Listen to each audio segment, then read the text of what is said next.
What's up, Fonzie? Fair Aber hat.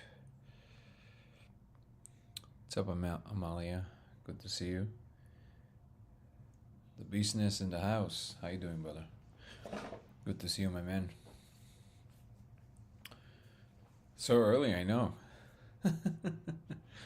Aloha. Missed you, brother.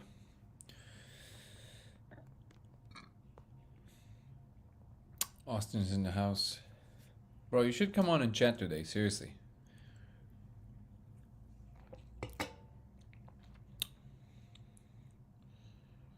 If you figured anything about the code, or you're still just witnessing it. No, I think so. It's so funny. I think one of the reasons that we're doing the film and we're gonna be showing a lot of the new experiments. Also, Jesus, my hair is going insane. I gotta get a haircut for real. But I think one of the reasons we're doing the film and we're gonna show a lot of the new experimentations in the film is to show how difficult it is actually to actually make progress. It took years to figure that little part out, the laser. So I don't know. I have a strong feeling we might be able to make some progress during the filming of the film, but it's not that easy. Frogman is chilling with you now. Yeah, man. I love the Frogman. Irv, the guy who was also making the laser, he created these really funny animations of the frog dude. They're awesome.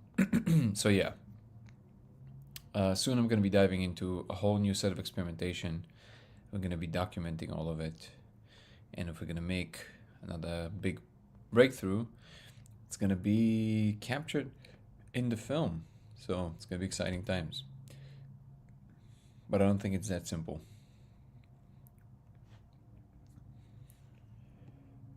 Let's see what we got on YouTube. Welcome, everybody. Letters I see from the English alphabet? No, definitely not. It looks more like Japanese katakana mixed with some Hebrew letters and regular numbers, but all of these are approximations. You have it in the trailer. If you look at the trailer, in the beginning there's a little piece of paper, and there was a reconstruction of some of them. I see there's a lot of questions about the generality of the experiment. Oh, what kind of new experiments? They're going to involve powerful magnets projecting the laser through particular materials, the holograms, a lot of fun and visual things.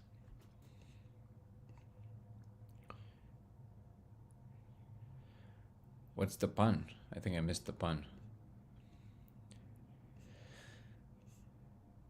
Going to try this first time. Where's the best to get an appropriate laser? You can check out our website, which is codeofreality.com. I'll put it right there.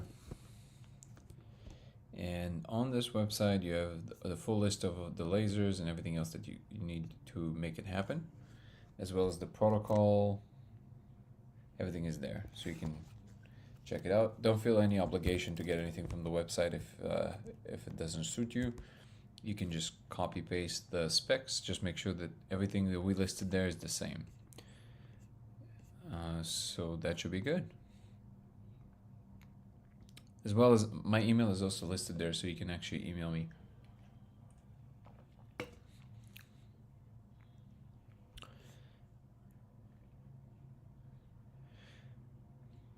Miss Modia is saying, "Hey Dan, I work in documentary production. Are you guys still looking for finishing funds?"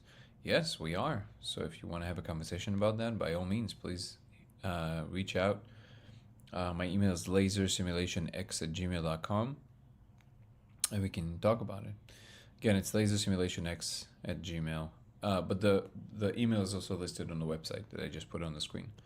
So definitely. Have you applied for any research grants yet? Not for research grants, but I had some people who got interested in potentially funding some of these some research. So we'll see.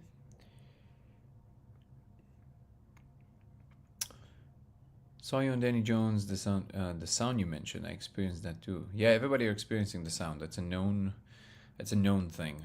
It's been going all the way back to Terence McKenna. We used to talk about the sound. And yeah, I have definitely experimented with making the laser wider. There is there's a limit to how wide you can make a diffraction pattern without losing the diffraction itself. But we're working on a way to potentially make it like a like a big square.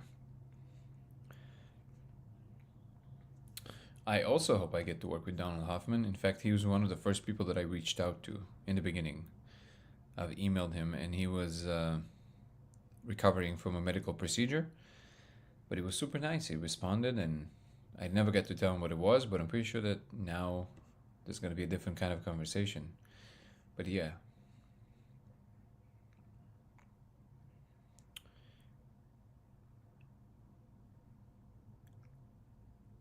Probably already know on Joe Rogan. Years ago, a controversial public figure claimed the government has been conducting the molecule IV drip research with subject reporting back, making a map. I think you confused a few things. So there is the extended state of the research in Imperial College in London, and now starting in San Diego. And it's government sanctioned, but it's not made by the government. If you're talking about something else, like the government doing like secret experiments with this, I mean, who knows? But I don't know. My brain just doesn't focus on these conspiracy theories. Something tells me that they're completely irrelevant. And actually, for me, for some weird reason, they're not interesting. Because there's so many different things that can be behind closed doors. And there's millions of theories you can come up with about what makes sense in general. I'm interested in something we can prove and do something with. And that's where my focus goes.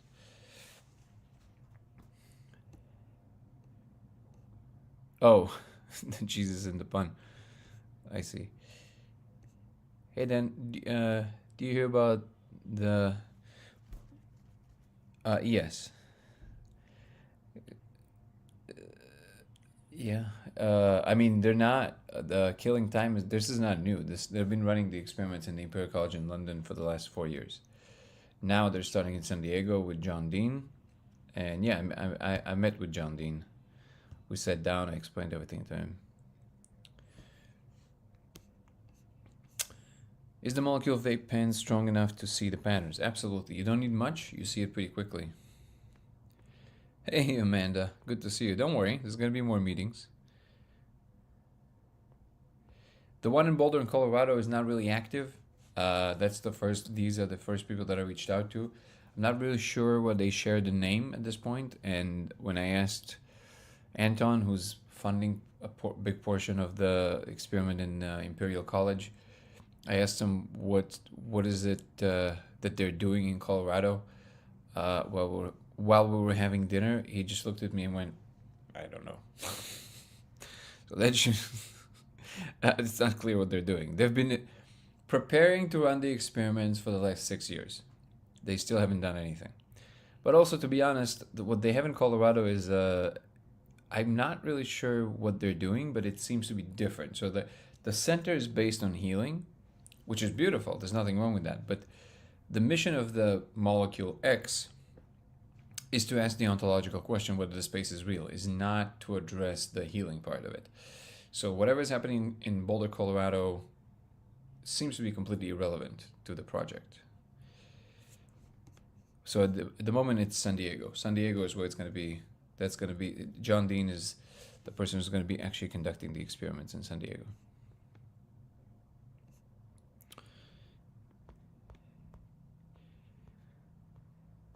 Let's see what we got here.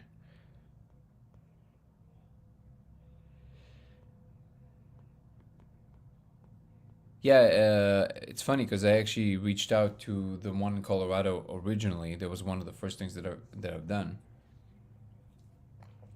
I spoke to Reverend J, who's the right-hand guy of... what's his name? The main guy? Forget his name. And yeah, I even signed up for the program and everything. And yeah, it doesn't seem like they're doing much with it.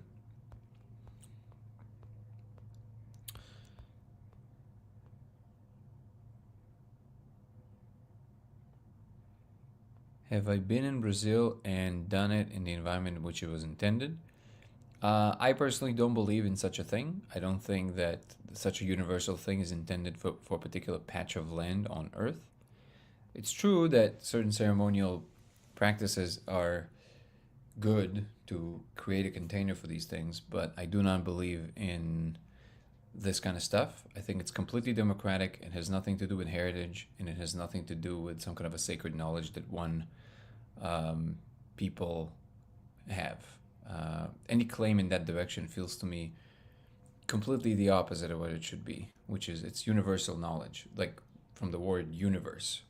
Definitely not a little patch of land on our little rock. But I understand what you're asking.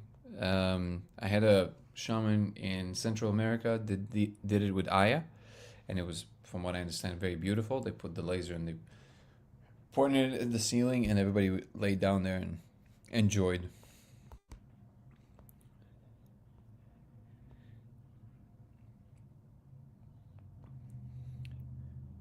The laser sleepy McNoodle is, you can go to codeofreality.com. We have a full list of everything you need there.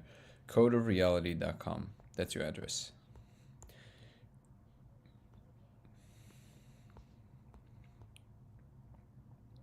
Thank you. I appreciate that. I did enjoy my podcast with Danny Jones. It was great.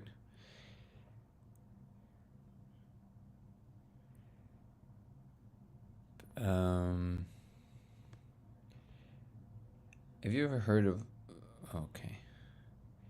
So to your comment, Matthew, have you ever considered Jesus Christ to be AGI? Because it seems more plausible to me.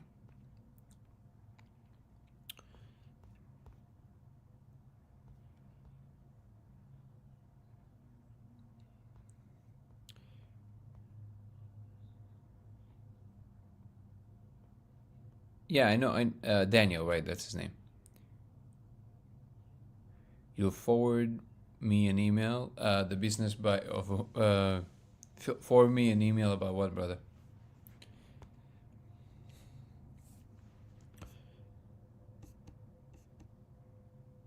Okay, I think we can do a quick intro. Welcome everybody to Simulation Talk 122. We have a lot of newcomers because of my podcast recently with Danny Jones. Thank you, Danny. That was a great opportunity. I really enjoyed it. I'm glad that it brought a lot more attention and eyes on the project. About the study in Boulder? Oh, no. What I'm saying is that literally this is one of the first people that organizations I reached out to. So what I'm saying is they seem to be irrelevant to the whole project. They're not doing anything with the extended state. They've been preparing for the last literally 5 or 6 years. They're not really doing anything with it. So they are kind of irrelevant. John Dean is where your money is in the US at the moment. Let's do this again. Welcome to Simulation Talk 122. My name is Danny, and I'm claiming to have found actual proof that we live in a simulation. A few years ago, I discovered that if you project a diffracted laser on the surface and you ingest the spirit molecule, you will see code running in surfaces. This observation has now been substantiated over 1,000 times worldwide and has connected me with pretty interesting people, including some top researchers in the field. And it does not mean that all of them agree with my conclusions and all of that, but this is an ongoing conversation, an important one at that. We've been here every single day to discuss the experiment itself, the implications, as well as how other things tie to it, as in science in general, religion, spirituality, philosophy, what people call the awakening. How does God fit into the picture? All of these questions and a lot more we're covering here. And we are here almost every single day. So everybody are welcome. I'm very happy to see everybody. And yeah, let's dive right in. To all the newcomers that are not familiar, a few years ago I discovered that if you project a diffracted laser on the surface and you ingest a spirit molecule, you see code running in surfaces. And this is very replicable. You can do this across individuals, across times. It seems to be the same. And we are now seeing a big ramp up in all kinds of different phenomena that seem to imply that some kind of a big change is coming. And I don't think it's a coincidence. So here we are.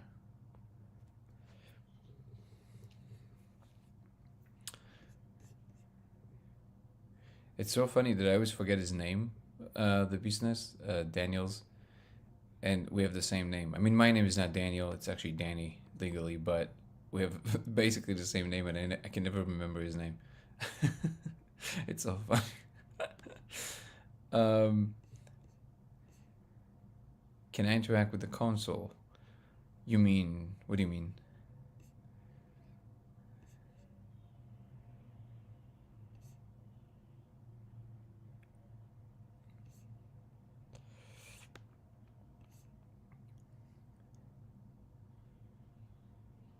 It's absolutely fascinating way you talk with Danny Jones. You have such a great way of explaining things. Definitely very interesting to try this. I appreciate you, Ryan741. And yeah, you can always visit the website, and check out the details of how to do it. It's codeofreality.com.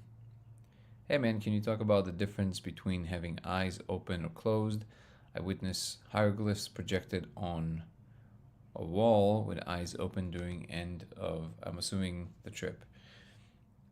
It's true that some people gravitate more towards the eyes open experience and some people the other way. And I feel like it's a natural predisposition. I always gravitate towards the open eyes, but I think that it really depends on the personality. Some people just really love to go in, which makes it obviously more difficult to explore the laser.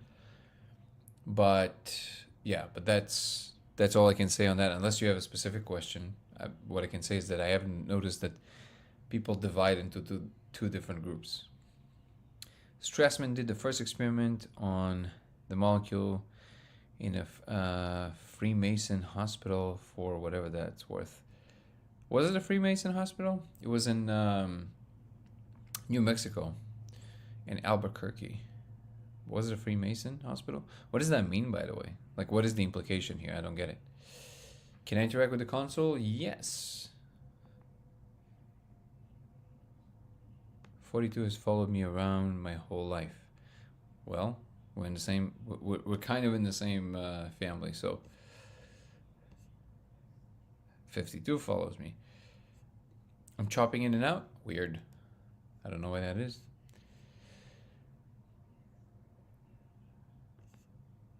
How would you get getting such a molecule? Asking for a friend.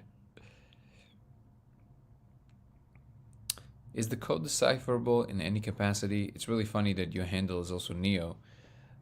It doesn't seem at the moment. I think there's just too much information there, but I'm sure that eventually we will get to a point where we can. But I don't think just with our regular state we can do that. I think we need something like an advanced neural link to be able to directly record into the cortex, and only then we'll be able to do something with it, I think.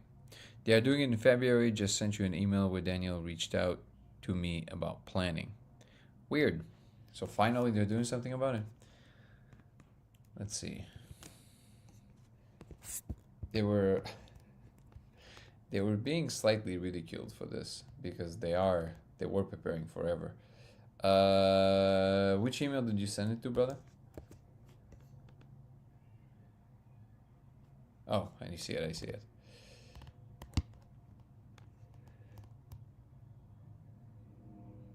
Time, effort you put into the sharing program structure, experimenting, and its next steps. Your description of the extended state experience has only heightened my excitement and resolve to embark on this transformative journey. I will begin the application process immediately. Oh, okay. So you got to be one of the subjects, is what you're saying. Well, that's exciting, brother. That's amazing.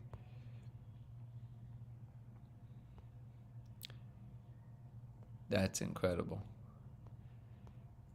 Yeah, definitely. That would be great. I mean, I'm pretty sure you're gonna get a no because because they have a particular protocol they have to follow. But I mean, hey, yeah, ask. That would be amazing. That's incredible, bro. So you never told me you submitted application and got accepted. That's dope. That's amazing. Super happy for you, brother.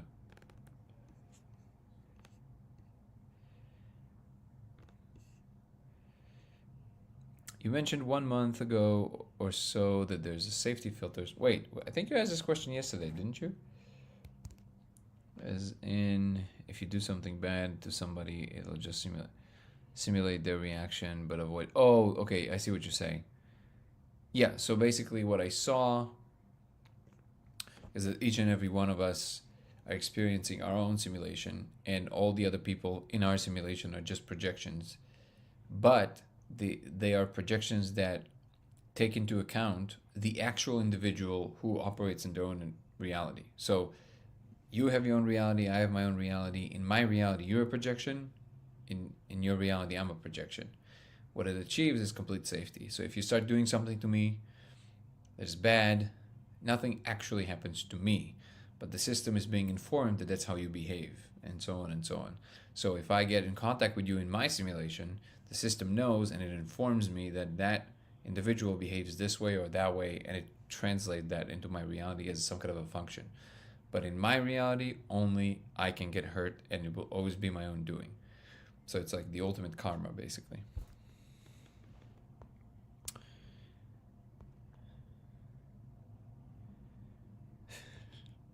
Honestly, I believe that this can be replicated, but we need more than what people see. Yeah, eventually, yeah, you will need a way to record this directly from the cortex, which, by the way, we already have that. It's just that it's very rudimentary and it's very pixelated, but we can already translate images from the mind to the screen.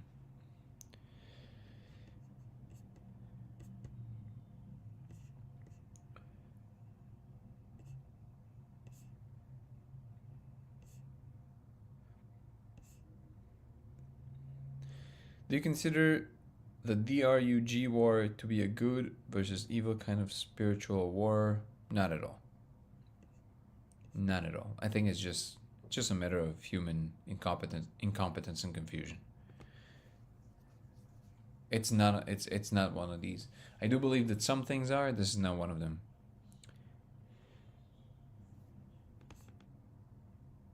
Should I be scared of doing the molecule? I've done mushrooms and it's pretty intense, so I don't even want to imagine the molecule. Should you be scared? I feel like it's a strange. Dobro jutro. I feel like it's a strange question because you either are or aren't, and that's just the state of affairs. It's definitely not for everybody, and if you have a lot of trepidation around mushrooms, I would say be careful with the molecule for sure. There are ways to take the edge off, like doing a bump of K or things like this. Not too much, of course, but you still want to be careful and respectful. And if the amount of anxiety is just too much, definitely don't do it. That would be my simple answer. Am I in Colorado? No.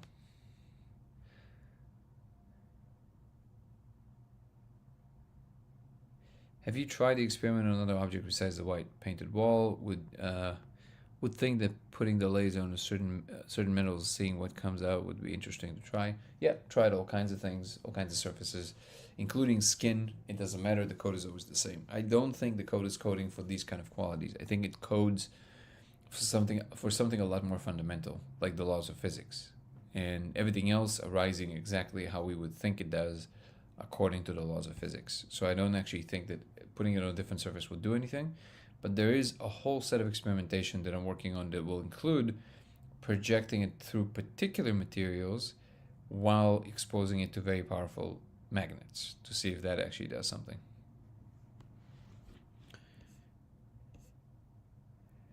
My interview was fire. Appreciate you, Sojik. Ambient glasses in the house. What is my take on Anunnaki? I don't have any. I don't know enough about them. I know all this stuff by passing. My personal focus is not on things that I cannot really touch or experiment with. There's literally infinite number of theories that people can come up with, and you can make all of them make sense. My interest and focus is where we can actually make a difference, where we can actually experiment something, do something.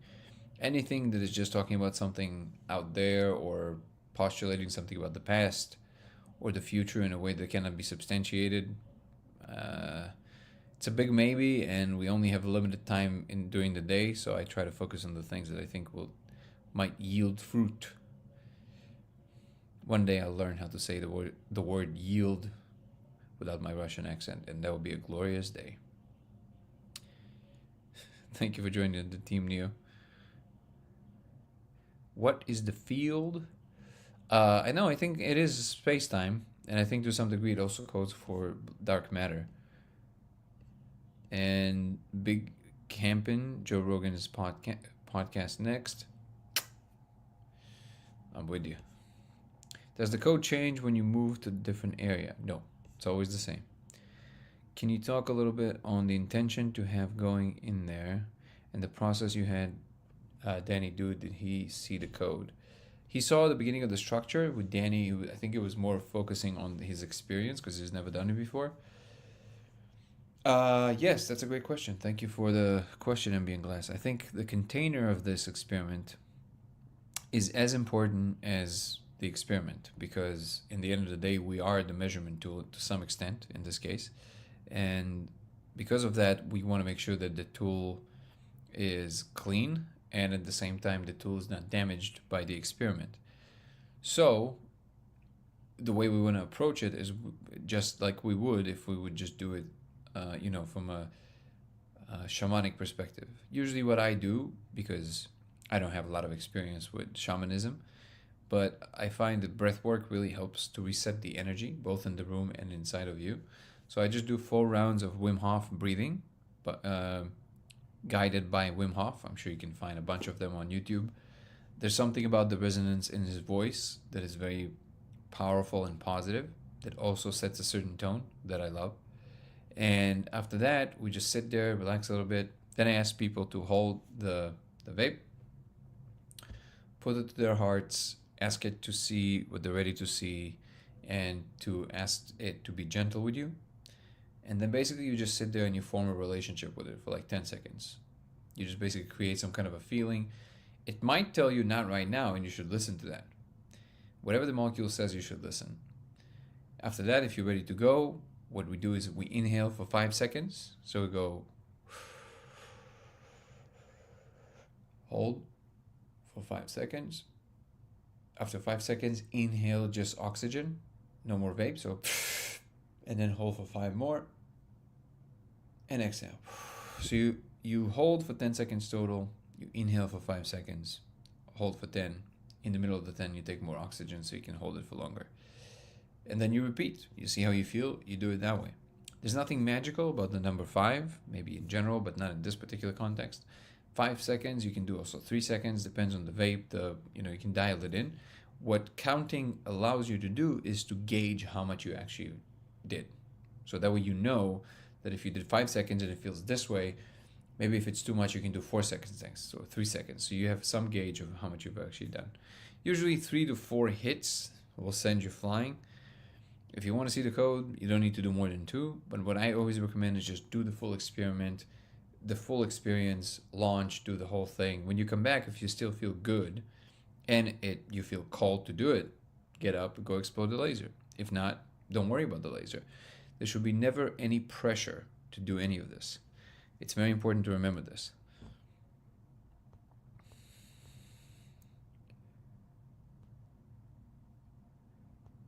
Oh, biochemist. That's amazing, Neo. Yeah, please send me an email. I never check my chats and the social media. It's just too much noise.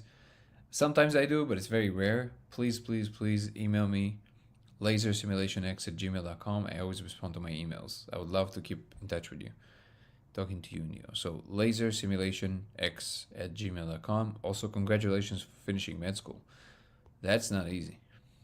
The business is saying, so when you look at the laser on a wall, how much depth does it seem to be? Inch, feet, unknown, infinite. It's infinite into the distance, into the z-axis.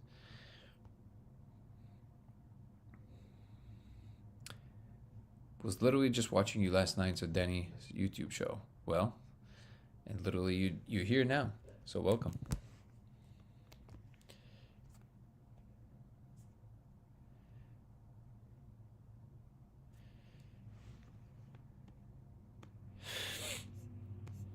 Can you expand on the console? No, at the moment I'm not doing any more conversations about the console because I'm working on a new video about it. So all of that information is going to be there, including new graphics and everything. Like the setup when you project the laser to a certain area. Do the hieroglyphs or codes change? No.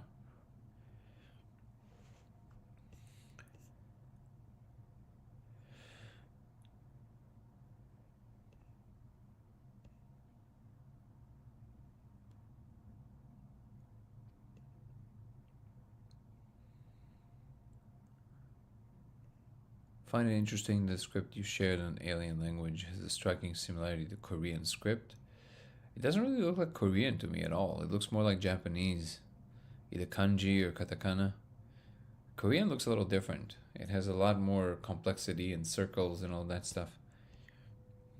But I don't think it's either of them. Have I ever reached out to Dr. Strassman? No, but also I feel like the way that Strassman thinks now, it's a little bit different, and don't fully align with that.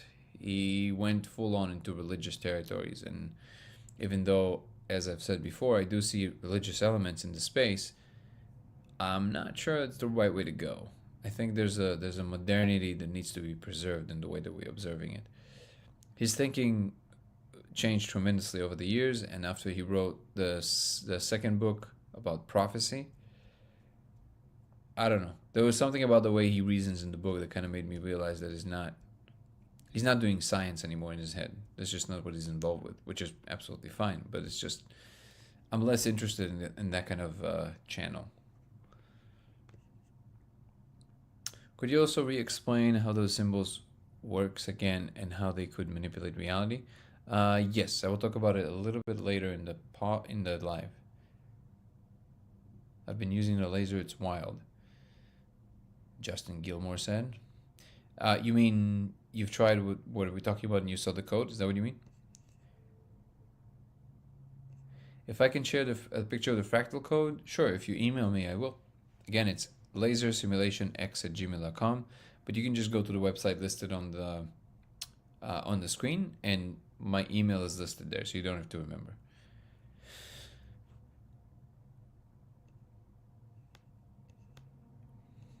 Thank you, the Larry Sayer show. Larry Sayer show. Appreciate you, Nico. How are you, brother? You reached level 15 in whatever this is. I don't know what that is. Everybody keeps asking about infrared laser. No, not yet. Thank you for the question, Ro. And all of it is coming, I promise. There's so many new experimentation that I'm working on that's going to be very, very soon happening. For military application, HUD displays by the prototype produce a column of light blue glyphs. Interesting. Drew is saying, Dan, I saw similar glyphs via advanced contact lens. They were being designed for military application. HUD displays, but the prototype produced columns of light, blue glyphs in 3D space. What you're saying is a little vague to me. In what context did you see it? Like you were watching somebody building it, or in what context did you see this?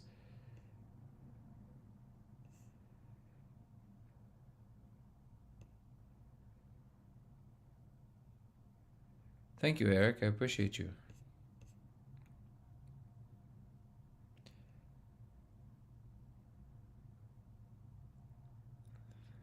DMT might be the missing link, yeah.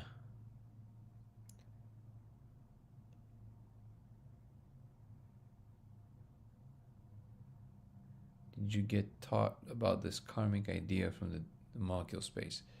I'm not sure. I think it's something that I've kind of gathered over the years that with everything that I saw, including in my meditative practices, and I think it's just a picture that eventually emerged in my head, including some ideas that were exchanged with other people. Aaron, how are you, brother? Good to see you. Is there a link to the number 42 in the meaning of life from Hitchhiker's Guide to the Galaxy? I think so. I think it's they're basically asking the ultimate question about existence. So in the book, the Earth is the computer that calculates the ultimate question. I think the multiverse is the computer that calculates the infinite question. Hey Danny, been enjoying your interview on Danny Jones's today. Thank you, Emily. Appreciate you. Good to have you with us.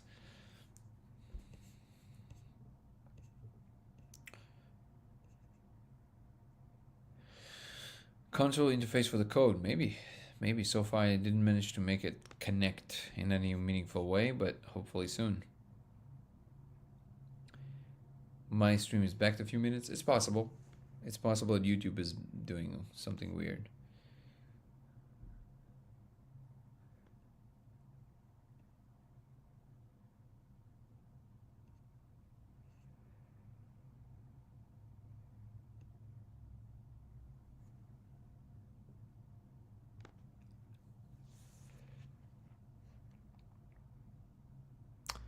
Pantheism, I'm not sure. I think it's more idealism more than anything else.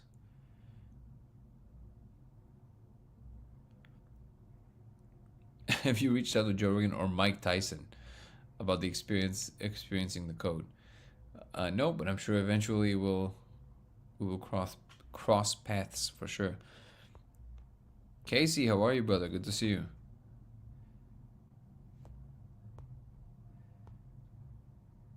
I've seen the code. It looks like it's alive. It is alive. Good to know. Dr. Jill Stein said, are you single? Because I'm holding the space for you. Okay.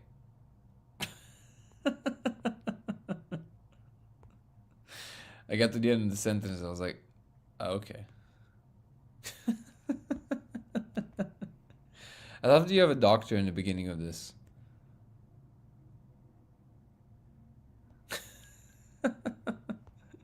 Spoken like a true doctor.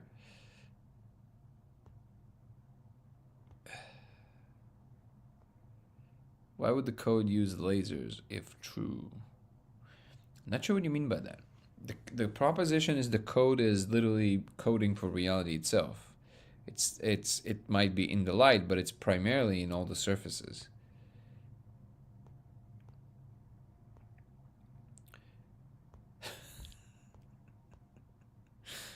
Mike Tyson would totally be down. Can you imagine sitting there with Mike Tyson?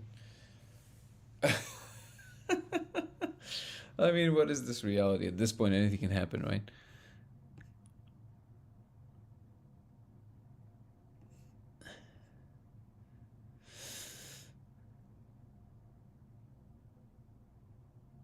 Absolutely, Emily. The door is open, always open for you. Would always love to come on your podcast. Is the code building guidelines for a Stargate? I don't know. How are you, Kylie? Hey, I loved your interview with Danny Jones. Could you please talk about more about the Palo Alto caret symbols? I actually don't know much about it aside from reading the report. I'm not sure why you mentioned that. Were the symbols similar to the ones you see? Yes. They look almost exactly the same. That's why I mentioned it. And I'm not sure if the report is real or not, but I can tell you that the symbols look very similar. Does it work with multiple types of molecule or just NN? No, it works with all kinds. It also works with mushrooms if you have enough on board, like 3.5 grams. Works with Aya. I tried it with Chunga. It didn't really work, but maybe it just, I don't know. Maybe I'm not supposed to say that word. I forgot. That's one of these words that you're not supposed to say on TikTok. What is Moonrace, the business?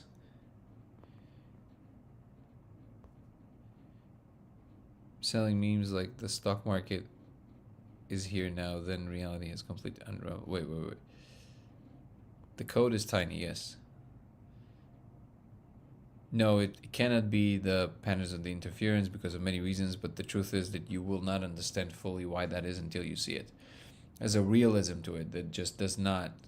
It's not kind of like, do I see it, do I not see it? So you can ask Justin Gilmore here that is saying that he saw the code, it's not one of these like, interesting. Do I see this thing? No. It's like this. It's like an object, like this clear. So, no, it cannot just be a figment of your imagination.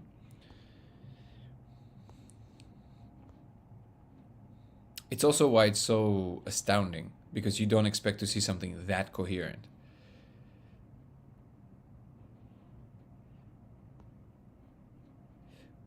But you can watch my video on this topic, Neo, on YouTube, which is a good opportunity to plug my YouTube channel, which is Dango Thoughts, DANGO Thoughts. But the truth is that, I have longer format videos of everything you see here on TikTok, and in one of them I am approaching this thing. The video you might want to be looking at, because I'm talking about the all the biases and all that stuff, all the potential stuff that people originally try to use to try and explain it away.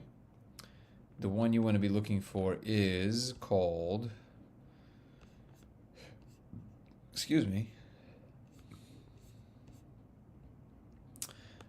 I cannot say the name of the molecule, but it's the name of the molecule, the 3 letters, and then laser experiment reveals visible code. The thumbnail is my face with a purple background. It's on my YouTube channel, Dango Thoughts, Dango Thoughts. After we watch that video, if you have more specific questions, we can talk about them. But there, I'm addressing at depth like why it cannot be one of these like, ideas or hallucinations or anything like this. Yeah, the space permanence is one of those. So I just strike one. Why did I strike? I just don't have good memories for names, brother.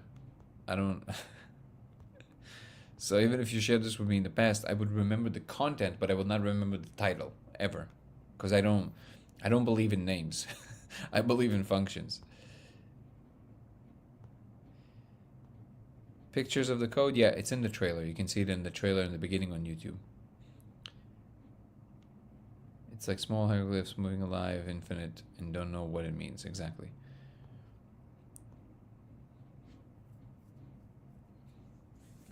So if you can't do the substance due to ethical issues, I'm working on potential ways to maybe see it without it.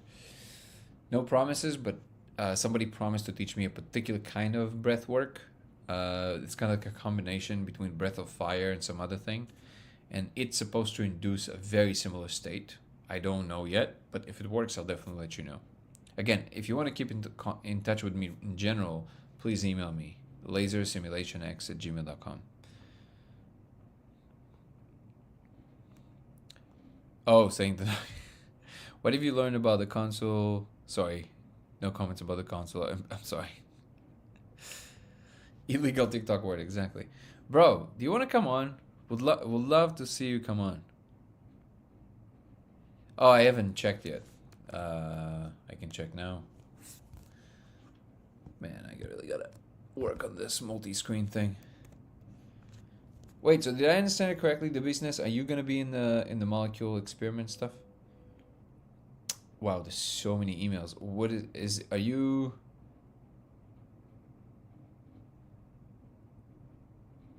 Ricky? Is that you or Richard? What is your name in the email? Because I literally get, because of the Danny Jones podcast. I mean, it's a good problem to have, but like, I get an email every like 30 seconds. It's crazy. 1 second.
All right, we're back.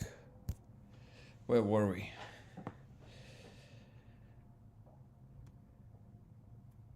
Dude, I'm so happy that you're coming on.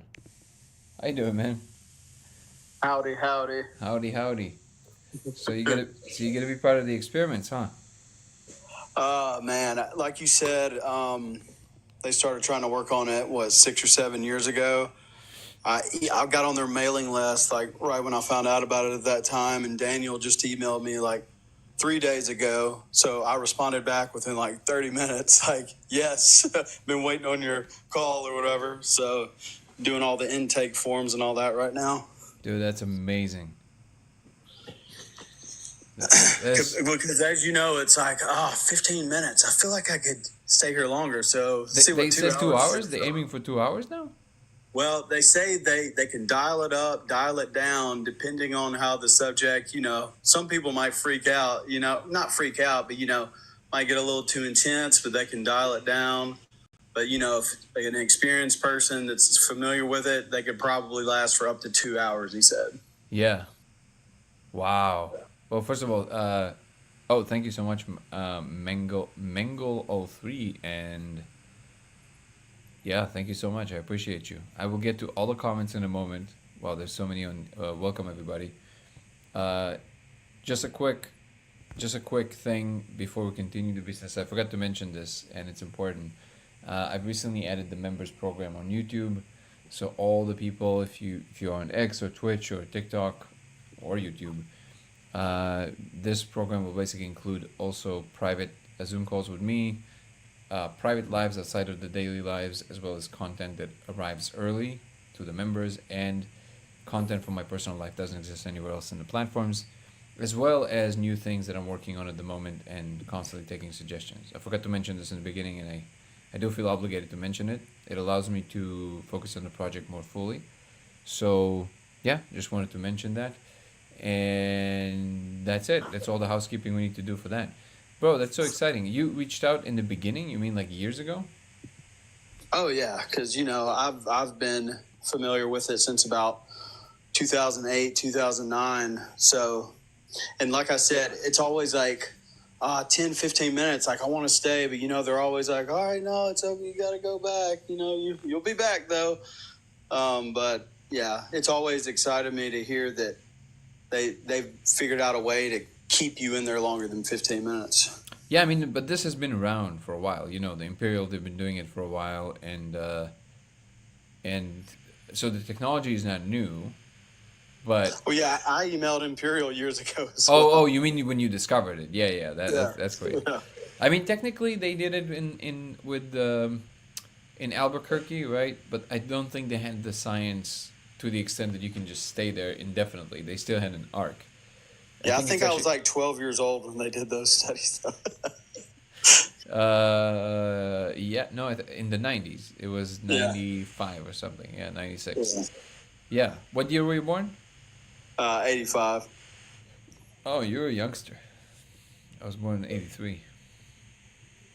Oh, But man. Yeah. What did I want to tell you? I forget. Oh, yeah. So I think Gallimore was the one that actually helped them figure out the exact formula of how to keep them inside long enough. But that would be wild. I mean, imagine that they're planning to eventually do it for hours and then days and then weeks. Imagine living in there for like a week. Oh, man, a week would be like 10 years equivalent, wouldn't it? I don't know. I never felt time dilation, so I don't know. Oh, wow. I never experienced it. Yeah, it's always like I always know what time it is. Right, right. Yeah, you're one of the open eye people. That's Oh, yeah. hardcore, keeping your eyes open Yeah, all the yeah, time. yeah. Let me be eyes open all the time, man. It's not like I mean- like if you go far enough, then it doesn't matter if your eyes are open. Like you just sit there, just staring, Right. like you're catatonic or something. You're just kind of staring in the air. Like you're not there. You don't see anything in front of you because you're out there. So it doesn't Right. really matter if they're open or closed at that point. But yeah, I definitely prefer when I'm I love exploring tapestries and all that stuff. Like Danny said in the podcast, like when he was doing it, he was like for him it's too much when he opens his eyes. He prefers the eyes closed. because he's like, okay, I gotta go in. Yeah, And I same feel with me. I have really to close my eyes. interesting. Well, dude, that's amazing. When are they starting? You said in February. End of January, beginning of February. I don't think they've nailed down. I think they're going through the applications first and making sure, they vet enough people for the study. And then once they get through all the applications, then I think they'll nail down a date. Interesting. They whoa. Somebody in the group today, in one of my inner groups, shared a video. It's from some kind of a movie on YouTube about simulation or something. And in it, he sent us a screenshot of that. It says that an actual proof that we live in a simulation will be discovered by February 17th, 2025. So Holy shit, that is crazy. It might be me so coming if back that's with the evidence. date you're going in, know that you're about to experience Get something out. very, very special. Get out of here. We are in a simulation. That proves it. They just put the laser like you sneak in a laser without Daniel knowing. You're like, just like, just. Oh, That's really man. funny. Yeah, I know that, like you said, it's not all the way like scientific study like Gallimore and what they're doing other places. It is more of like the healing, like medicinal aspect of it. I mean, they're still using it, like you said, the same formula and stuff. But yeah, I'm still going to bring it up, like in passing, or like, hey, do you know Danny Goller? Do you know about his discovery and all that? Like, hey, how about we let me be one that like incorporates what he's discovered into what y'all are doing? I mean, that what I say is the answer is always no until you ask, right? No, of course. No, the only Yeah. reason I know is because it's not really up to them. So, like, if you get a grant for a study, for a research, Yeah, you're right. yeah, you have to follow the protocol or you might lose the grant. So, Right. that's the only. I'm not saying they're bad people. I'm saying it's out of their hands. Like, they usually just get it. They have to follow what they submitted because Yeah, you're right. you need because you need the FDA to approve, and that's very stringent. And if you depart even a little bit from your protocol, you might lose the whole thing or get sued or whatever, right? And No, also you're right. think about, like, even though it on the surface of it, it sounds wild, right? The molecule plus lasers, it sounds insane. I mean, in reality, it's fine. It's just a laser. Like, it's not, it's not one that destroys planets. Like, it's fine. But on paper, it sounds too wild for like an experimental thing, I think. The truth is that the experiments, to add the laser to the already existing experiments, cost you nothing, which is really funny. Look how bureaucracy like ruins everything, right? It's like you're doing already everything you need to do. Literally, all you got to do at the end when you're done, just put a laser for 5 minutes in front of somebody. Just put it on the screen while they're in bed, sitting comfortably. It cannot now. It cannot really influence anything. Well, it can if you need to collect data right after, right? But then you can have like another round of like 5 minutes, just like with the laser, and that's so simple to do.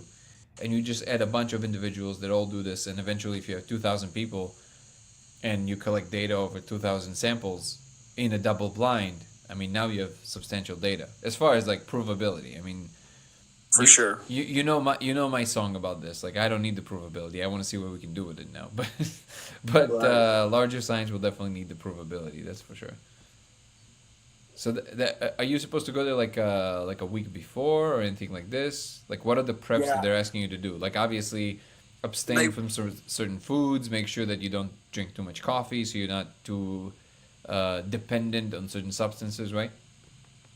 yeah, I mean, I don't really do anything that I saw on the email that would be, that would knock me out of being a candidate at all. But yeah, they want me to come there like a day before, just get settled like the night before. I think, and it's like a 5-day process. And they say that you need like a month after to like integrate everything that you're going to experience after being in there for just a 1 day of 2 hours in. So they do all kind of like, I don't know if you call it coaching, but they kind of, stay in touch with you a month after just to check in and stuff like that. Wow. Gather data. Or just making sure you're all right. Yeah. Somebody is asking. Oh, the 5MEO question. Yeah. So Oh, is that another word we're not supposed to say? I don't know. Yesterday, I don't even know what happened, but they flagged us. I don't even know why. Uh, so I'm gonna call it the five. Okay, I can't say the full thing. So the five is I don't know. I've never tried. Something tells me that it would be very difficult to stay erect and just like look at something like sitting. I don't know how you do that on the five, but one can try. Yeah, the 5 is What? just straight white out Yeah, usually. I mean, no, Yeah. I had shamans tell me that they can do a smaller amount. They can sit there and look, but I don't know anybody. And nobody reported about the laser with it yet, so I don't know. But something to try soon for sure. I keep forgetting you. I know you. I do remember that you have the lucid dreams often, and that you had the different lives experience. Uh, but did you partake a lot with the molecule by yourself? Uh, let's see. Yeah, from like 2009 to 2012. Yeah, and then periodically since then. Most of like my experiences lately is like what you did with Danny, like first timers, people that have always wanted to try it. Like that's what I like, because one of the last messages that was imparted on me like years ago was, all right, you've come here enough, time to bring newcomers to us. So that's usually when I do it now. Interesting. So, like, bring fellow travelers kind of thing? Yeah, just people that feel like they're ready to try it for the first time. Bring people Just to our like how club. Danny was telling you how he really appreciated like all the steps and preparation you did, before he went in. That's kind of the same thing. It's not like I was like, hey man, you want to try this? Here you go, sit down, boom, blast. Like, no, like That's people one way like to do it. It's yeah, I've learned my lesson. I had one friend who came and I remember in the beginning. This is why I told Danny that I knew I'm not a good facilitator, because I was like, I'm just a wild man, man. I'm just like, yeah, let's go. Like I just like 3 pens at a time. Let's go. So whenever people would do it, I wouldn't have the same kind of sensibility towards like what people might be experiencing. And one friend came over one time, and he was very like adamant about doing it, and he was like, no, like because he's one of these people that can just smoke the green stuff like nonstop. People like that. They can literally like smoke, they can torch like a whole bong, like they can like and be fine. They're just talking to you like nothing happened, right? right. So he can eat like 3 edibles and it's fine.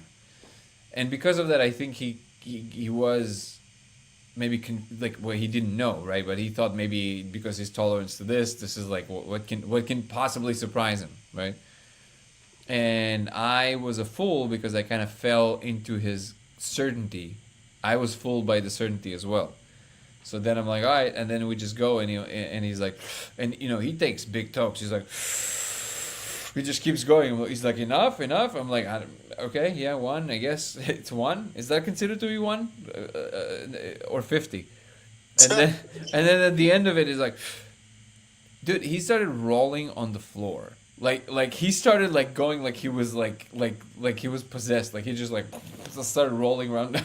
I was like, Jesus Christ. Wow, I've never seen too many people be mobile. Dude, he started rolling on the floor. Like he just straight up. I was like, whoop, okay.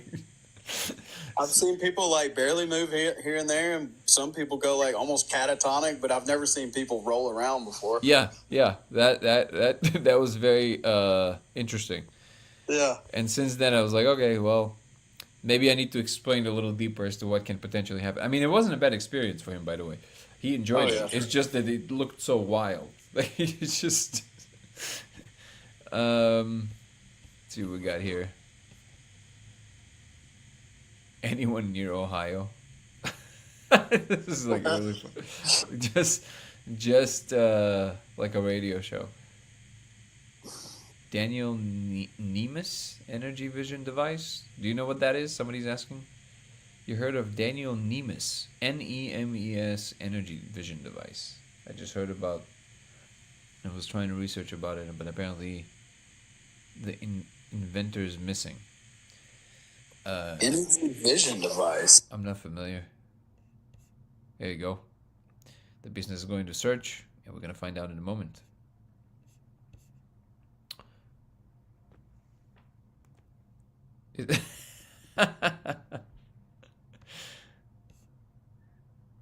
To shine the laser. You can order. Yep.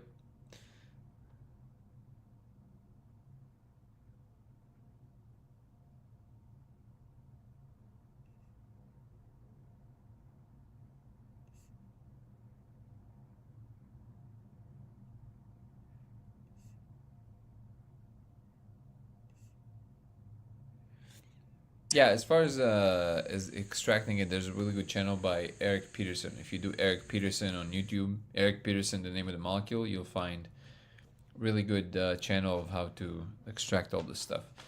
Were you about to say something, brother?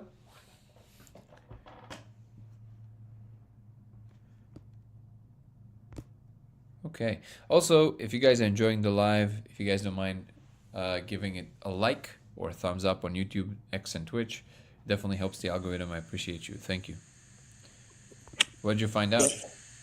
Apparently, the energy vision, it kind of reminded me of what, like, the how do you pronounce it? Dionyson goggles. Oh, yeah. Lenses. Okay.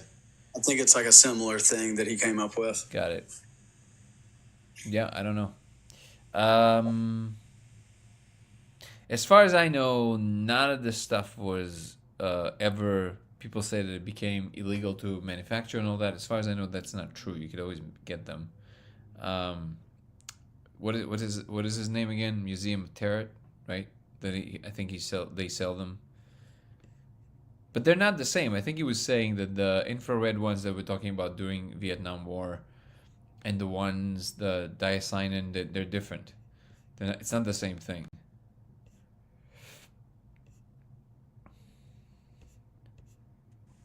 Wow, if you go to the images tab and type in that dude's name. What's the name again? Remind me. I'm there. Daniel Nemes, Nemes, Energy Vision, and then just go to the images tab. Those are some pretty gnarly, pretty close to what you see in this space. Yeah, but not this. I mean, it's hard to. I mean, you're looking at a flat 2D still. Right, but that's all like super blurry, right? Yeah. Yeah. So like if I see this, I wouldn't consider this to be anything. This is like a Rorschach test, basically.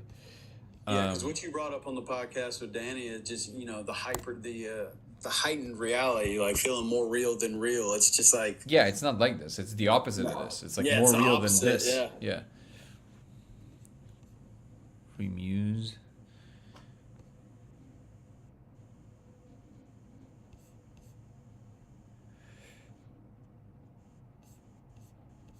So when are you and the Frogman releasing your hit single? Dude, that'll be a duo. That'll be a duo. I mean, that would be amazing. Can you imagine just like imaginary frog dude telling me what to do and I have no idea and I'm just on stage? Just saw a podcast. I'll play drums with the cat man. Today somebody picked up a laser because he lives really nearby, and he's like, apparently it's also for cats, because he projected it and his cat immediately went and just sat in the beam. It's like sitting. Oh wow. Oh yeah, cats are on it their whole life. Yeah, cats. They see it for sure. Constant From state. last night, introduced me to the molecule, said it was best. Okay, so there's a lot of comments. I'm trying to find if there's like any question we can engage with. With a diffractal calcite crystal laser? No. That sounds interesting, Ryan. He's asking about a calcite crystal laser. What is that? Calcite crystal laser. Let's see.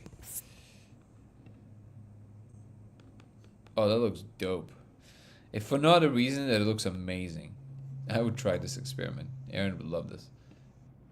All right, on the list. Thank you. Appreciate it, Ryan. And if something happens, obviously I'll credit you with with thinking about this.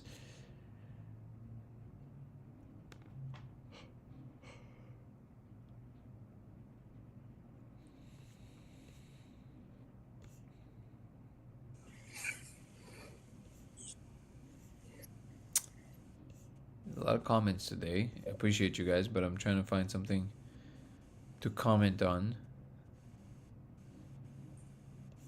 Yeah, it's a bit behind. How are you, APOC?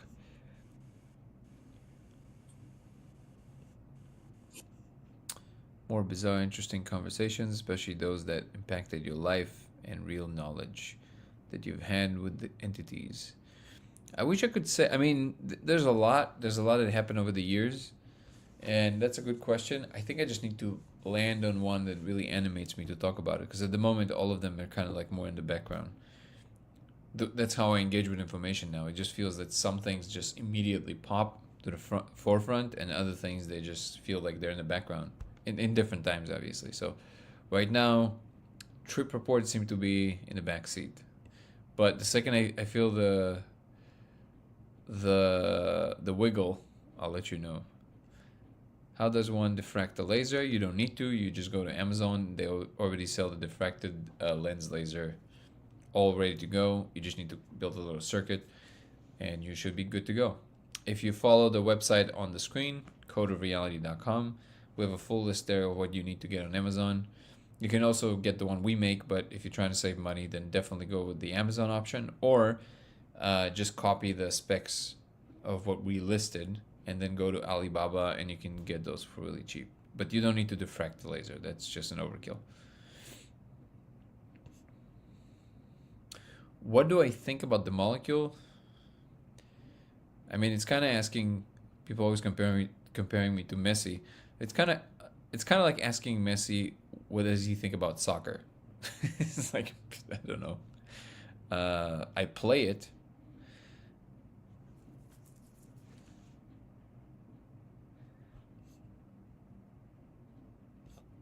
What's up, Ian? Good to see you here. Brandon, thank you for the contribution. I appreciate you. Have you thought of looking through magnifying glass at the laser? Yep. The first lasers I've built, they all had a form of magnifying glass, like a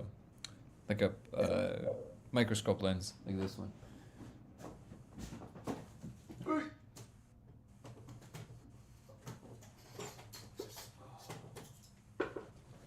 See? This is a microscope lens. These were old school.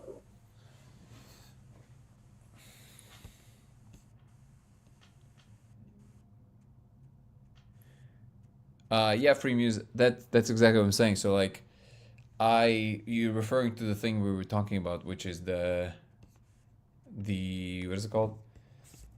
Wait, what? Where did it disappear? I thought it was right here. Oh, what in the world? Okay, I guess we closed it. Whatever that was with what was it called? The business? Let's see. Oh, there it is. Energy Vision, yeah. Daniel Nemes. So, I wouldn't call it pictures from another dimension. I would call this pattern recognition, if anything. This looks very blurry, and again, it kind of looks like a really basic Rorschach test, basically.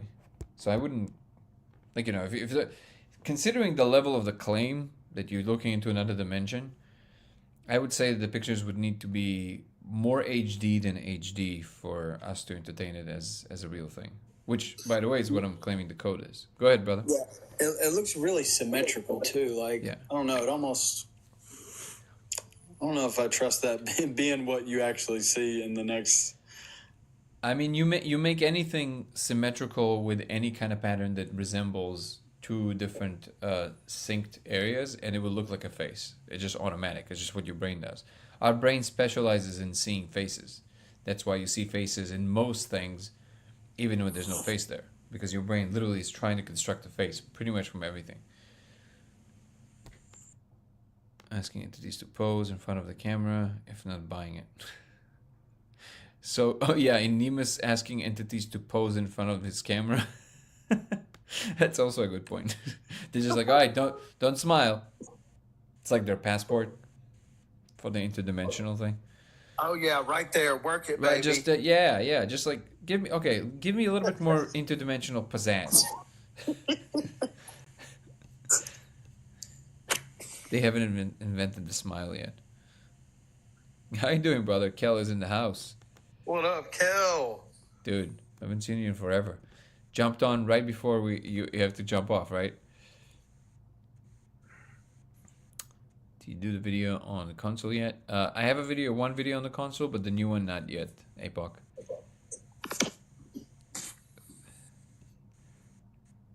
What's up, Ted Moore?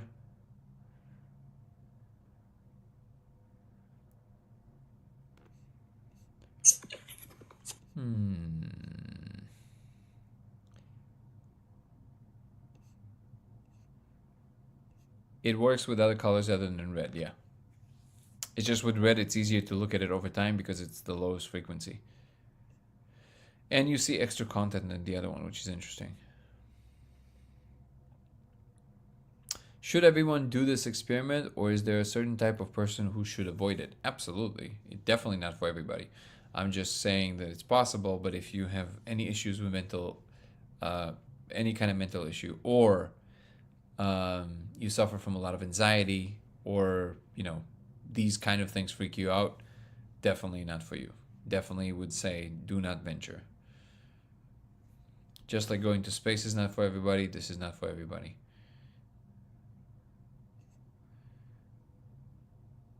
Yesterday I was wondering how I can help.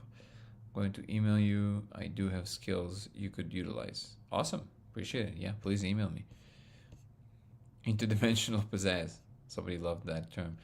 Just watched the Danny Jones podcast with you on it, and it blew my mind. How does one make the molecule? That would be Eric Peterson. That would be a good address for that. Peterson with an E at the end. PETERSEN on YouTube or on Facebook. You can find I Make the Name of the Molecule, Eric Peterson. You can join the group, and he does a pretty good job at explaining all of that.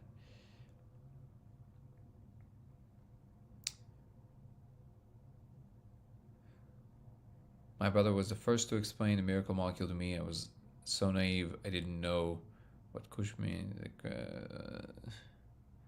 Okay, I don't know this relevant. Does everyone see the same glyphs? Yes. Absolutely. Oh, Casey was saying something. Hold on.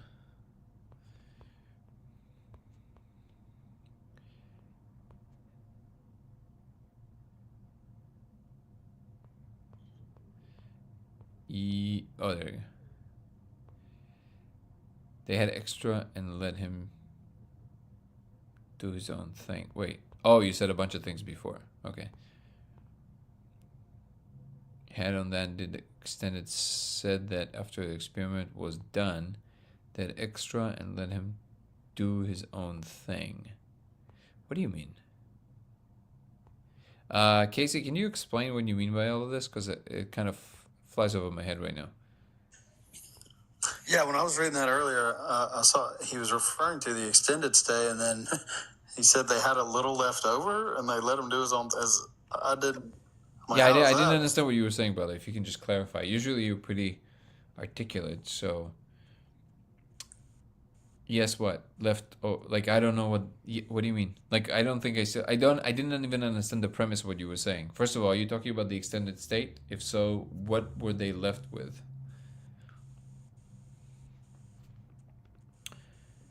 Thank you for emailing me, Mad Maths. Yes. Okay, good.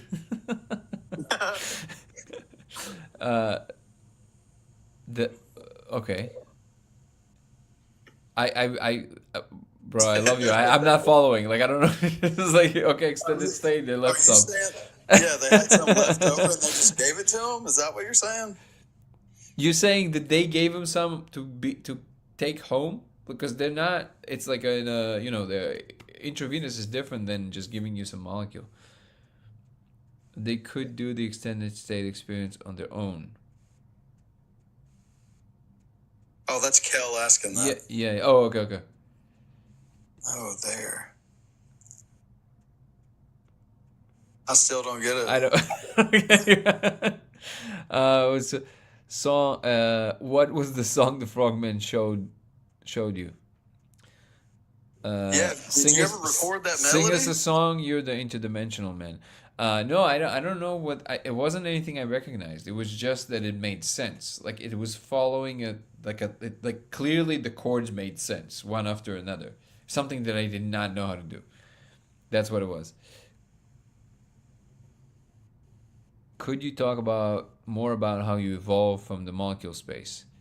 Um, so I have this weird thing on my right butt cheek that appeared about 3 years ago. No, I'm kidding. It's I don't know. It's a hard question because I'm not really sure how much of it is just psychology that is evolving and how much of it is because there's some understandings from the space. I can tell you that one thing that happened that was very interesting in our recent members live. I'm obviously gonna not gonna say who that was, but it was amazing. Somebody said that they had an issue with alcohol throughout their lives, and what happened to them is that they uh, one time they decided to consume the molecule, like to smoke the molecule while hammered, and nothing happened in terms of what the molecule was doing. But then they were just not interested in alcohol anymore, ever. And I thought it was wild. I've never heard anything like this. There's a lot of data coming from Johns Hopkins about addictions, specifically with mushrooms.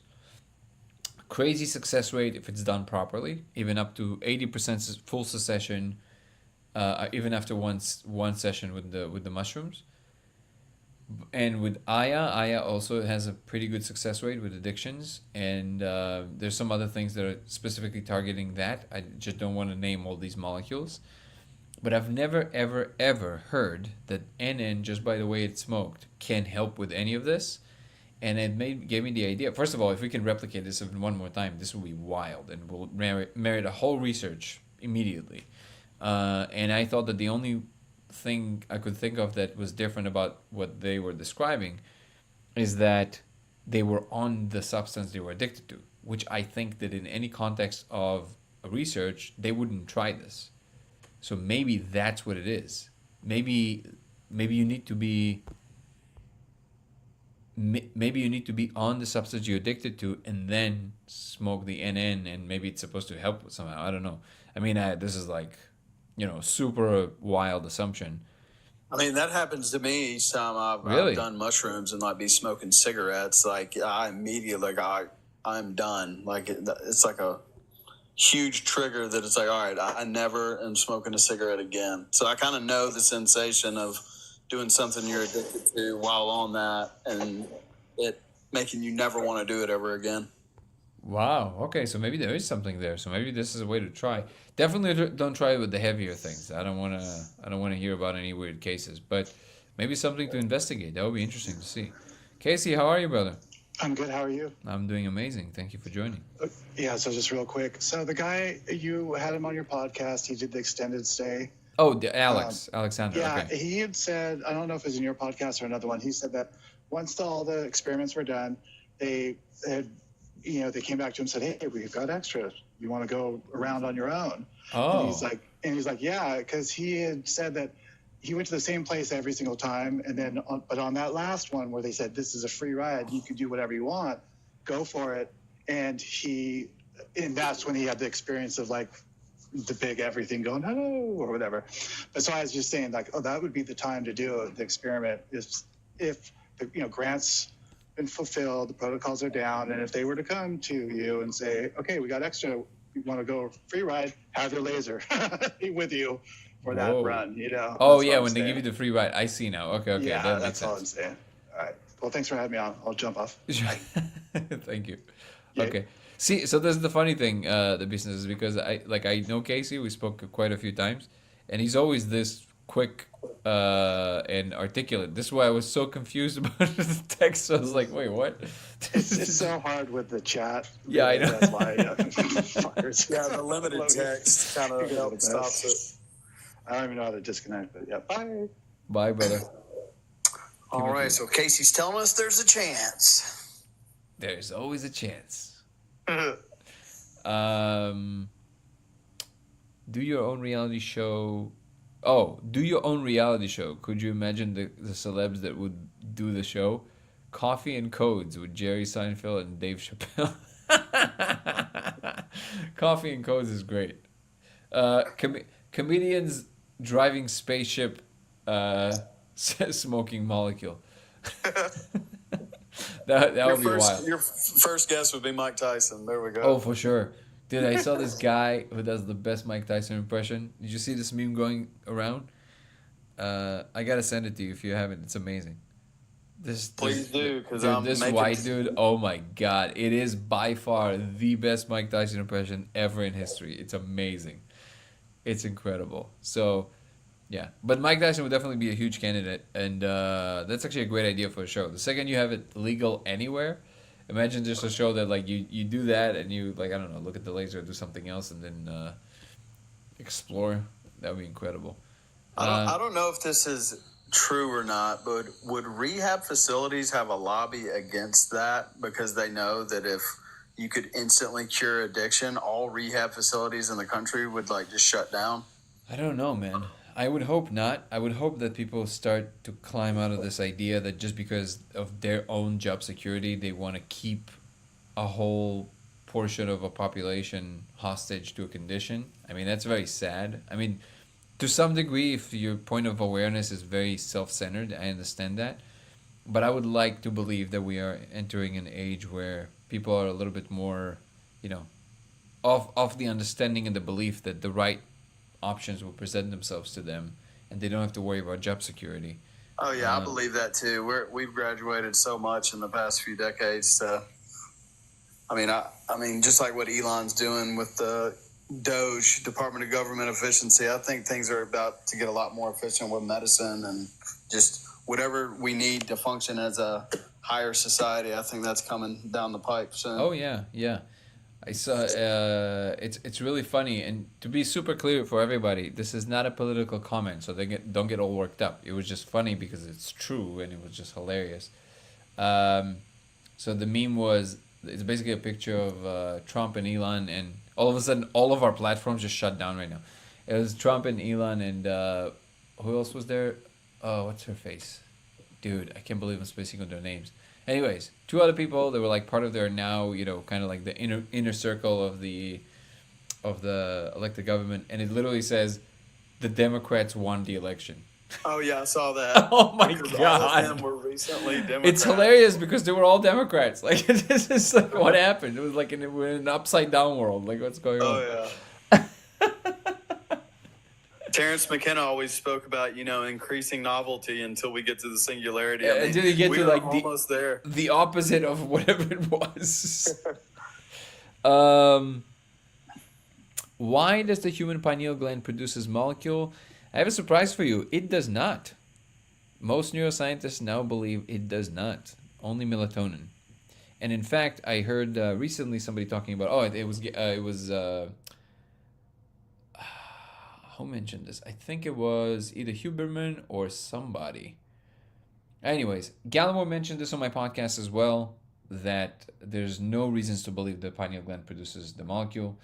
And somebody explained, it wasn't him, but it was somebody else, I forget who it was, that it was always based on a big misunderstanding. It was postulated by somebody in the beginning of the last century, and it just kind of became like this meme that everybody repeated, but there was never ever any data to substantiate that, not once. And Rick Strassman postulated it because of the same reasons, and because he's a Buddhist, he was kind of like, thinking about it in these terms. But as far as what we understand, the consensus among neuroscientists is that it does not. So it's only responsible for understanding how dark it is and then producing enough melatonin for you to get sleepy. Go ahead, brother. Have you read that a lot of it's produced in the lungs? Yeah, most of it is produced in the lungs, yeah. Right. That's correct, yeah. Which is extra interesting because it means that breath work can actually probably induce it.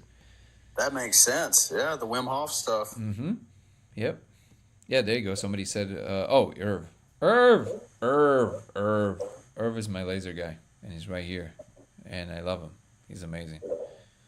Um, Joe Rogan will fight you. Why would he fight me? Because don't you do jujitsu? Jiu-jitsu. Do jujitsu. It's like that Theo rant about jujitsu. It's like they have that berry, man. I love Theo. Theo would be amazing to have on, dude. That would be by far one of my favorite people to bring on, Oh or man, to go on. that clip of him talking about doing coke with Trump, that was ridiculous. Man, you know, you just feel like an owl on that front porch, man, feeling crazy. And Trump just sit there like, oh, okay, all right. That's amazing. Yeah, I I'd love mean, to hear what his like. You need, just like you did with Danny Jones. You need to have Theo Vaughn over. dude, it would be amazing. What was I saying? Something here. Hold on. Yeah. We're rewriting history like Bernstein Bears and the fruit of the loom. Cornucopia, simulation, different strings. Maybe, I don't know. Or we just have shitty memory. It's one of those. They still try to say the NDEs are only the natural molecule being released as someone is. Yeah, so all of these memes seem to not pan out at this point. So first of all, John Dean discovered in mice or rats that there's comparable amounts of the molecule in the intracranial liquid during waking hours to dopamine and serotonin in the intracranial liquid, which means there's as much molecule as much there's dopamine and serotonin on average, which means that it's not only when you sleep and it's not only when you die, or I'm not supposed to say that word, DIE, um, and not only when you're born, but every single second of your waking life. So that claim seems to be bunk, and the claim that it's produced by the pineal gland seems to be bunk, which is fine. I mean, I don't know, you know. We should never postulate magic when clearly there will, in the end, be an explanation, which I find more beautiful. Yeah, always be willing to change your perspective when provided more information. Yep. And this is also like kind of like the, my big spiel about the extra claims that people make with a lot of confidence when something is trending. Be careful, especially if your livelihood depends on it, because we discover new things all the time. Don't say things with too much confidence if you're not sure about it.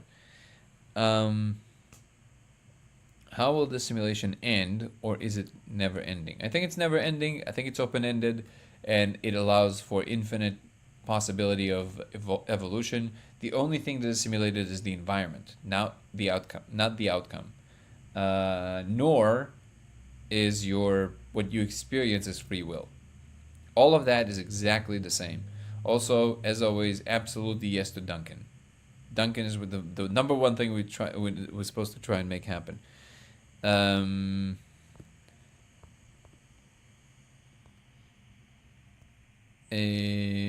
Wait, how do I do this? Why is it always... The TikTok sometimes is so hard to decipher. I think... Who was there? James, did you want to come on? I saw you some things coming on. Hold on. We have and we have Kirsten.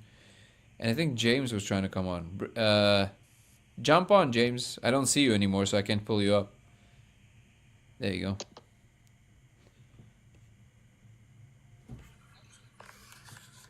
What's up, guys? Hey, thanks for having me up, Danny. Absolutely. I just popped in on the breathwork thing, and I'm always excited about it because that's what led my interest into the molecule and how possibly it. I love that about learning that about in the lungs, having the molecule yeah. produced in the lungs. And I think the liver. I think the liver as well, but I think the lungs mostly. Really? Yeah. That's amazing. That's what I was shown, the liver as well. Cool. What the breathwork technique that came to me was this 3-6-9, and you do 9 breaths and as big as you can. At the ninth one is like the biggest breath you can take, but you after you take as much in as you can, you fill your mouth, and you can even take it into a cavity in your nose too, and you bring that into your lungs as well. And I can get 11 or 12 pumps in on top of how much I can get with my diaphragm. And that intrigues me because it's the compression of the air because it's so tight. And I have to have my back aligned really, really straight, my spine straight down, and my feet on the ground is the best. But the more compressed it gets, that's when I have the deepest experiences with the molecule. Well, Okay. because actually, if you have a bunch of dense energy in the body, it's more difficult to hold in more air. So if you do, remember the technique that Mickey and that our friend did when we were in Costa Rica, Danny, moving the energy, Mm-hmm. and then doing the breath work, then you can hold more that way. That's the dense energy. Interesting. By the way, a quick comment about. Thank you for sharing, James, and thank you for clarifying that, Kirsten. Quick comment to you, Drew. Just so you know, from what I'm understanding, there is no outside of the simulation. The simulation is all there is. The point is that the whole world is computational. There is no base reality. There is no getting out of all of reality. So it's turtles all the way down, or computations all the way up, or however you ever look at it. So there's no getting out. The reality is right here, right now. The fact that we're understanding that there's a higher layer from which everything else emanates does not mean that we're trying to get out of it. It's just that we will be able to utilize some of it for higher functions. But we're not locked. We're not in prison. You're not a hostage. We're just fine. And yeah, haven't they said that that's the only way that quantum computers work? Is what is happening? Yeah. That the reason that the fact that quantum computers work is a huge indication that parallel worlds actually work, and that space is infinite, absolutely infinite. Danny, can you talk about your theory about how the molecule is actually its own neurotransmitter? Remember when we talked about that? That the molecule is its own neurotransmitter. Oh, well, I was corrected by Gallimore that it's not. It doesn't fit the criteria of a neurotransmitter. It's a new. Similar, right? Yeah. Well, it can influence definitely, but it's not. He said neurotransmitters is a very specific definition, and it's not one of them. So I stand corrected. Sonia, how are you? Hi, how are you? Good. It's very nice to meet you. Thank you for taking my call. Of course. I am an Indigenous Native American woman, and I just want to say we people are so freaking excited that a lot of people are coming on to what we've been trying to say for a long time and believing us and not thinking that we're just kind of like these, I don't know, crazy weirdos. I just feel like a lot of our knowledge is finally being accepted, and it's finally being appreciated and explored. Well, first of all, thank you for coming and letting me know. Also, just so you know, if somebody calls me a crazy weirdo, I find it as a compliment. So. Well, this and your guys' technology. belief in the sky people and stuff, like my daughter's been saying that for a while too, and it's like, wow, you guys have been saying it since the beginning of time. Oh, sweetheart, you know what? I greatly appreciate you respecting whatever kind of experience that she's having. I suggest you really tap into it and really support it. Especially, I don't know how old she is or anything, but there's a reason for it. Yeah, oh, okay. That's amazing. I totally support it. Yeah. Yeah. She started coming to me, I was like, okay, I didn't dismiss her, and she's. I come from I have exactly. 5 siblings, and we're all experiencers. Everyone in our family is an experiencer. And this is just a really, really exciting, beautiful time for all of us to see that people are finally accepting and being woken up to our truth of who we are, and we want to learn more. It's just beautiful. Well, it's beautiful. It's exciting. Thank you so much for sharing. Go ahead. I'll catch up with you privately, by the way, if you're open to that. Oh yeah, absolutely. I'm actually the head of the Utah chapter for the UAP disclosure gosh. Okay. movement. I lived in Utah. I lived in Lehigh. That's when we first started having our experiences. Oh, awesome! Yeah. But I wanted to suggest. I wanted to suggest that when you use this technology, to consider doing a sweat A with what? the natives. A sweat? A sweat lodge. Oh yeah, Yes. yeah. I actually filmed I've inside done one in this. Mexico. Yep, yeah, I've done this. All right, right on. Because when you're surrounded by Sweaty people. When you go ahead. No, go ahead. When you're surrounded by. So when you're surrounded by that energy, especially if you're working with elders, you're going to get a lot more questions answered, and it really accelerates your evolution. All right. Oh, I'm down for that. Hook it up. And I would like to suggest this to all of the listeners. I mean, where could we do that? Okay, so we're all over. There's a res everywhere. Okay. It's sometimes challenging to get in there. Like I did mine in Utah, but. So I'll tell you what, guys. I would suggest going to the council of any res. Like there's the Navajo Nation, there's the Ute Nation, there's the Paiutes, there's I'm Tapilam from Texas. You can go to the Coahuilton, but there's so many of us, and we really want. And I was having this meeting with my siblings, I think 2 days ago, and we were really excited because ultimately the goal is to recognize that we are all family and we are all evolving, and the goal is to get to a better place than what we have experienced so far. And basically the world is on fire, so we have to come together. And this is stuff that's been prophesized in our people for thousands of years, but not just the indigenous, but also in the African tribal communities as well. The Dogon as well, yeah. And you said you're the head of the UAP chapter where? In Utah. Okay. So not the UAP chapter, the Citizens for Disclosure. Oh, okay. Seven and I are a part of that as well. Here in California, yeah. Okay, right on. Did an interview with Jim on the Friday thing that they do on Fridays. Yeah.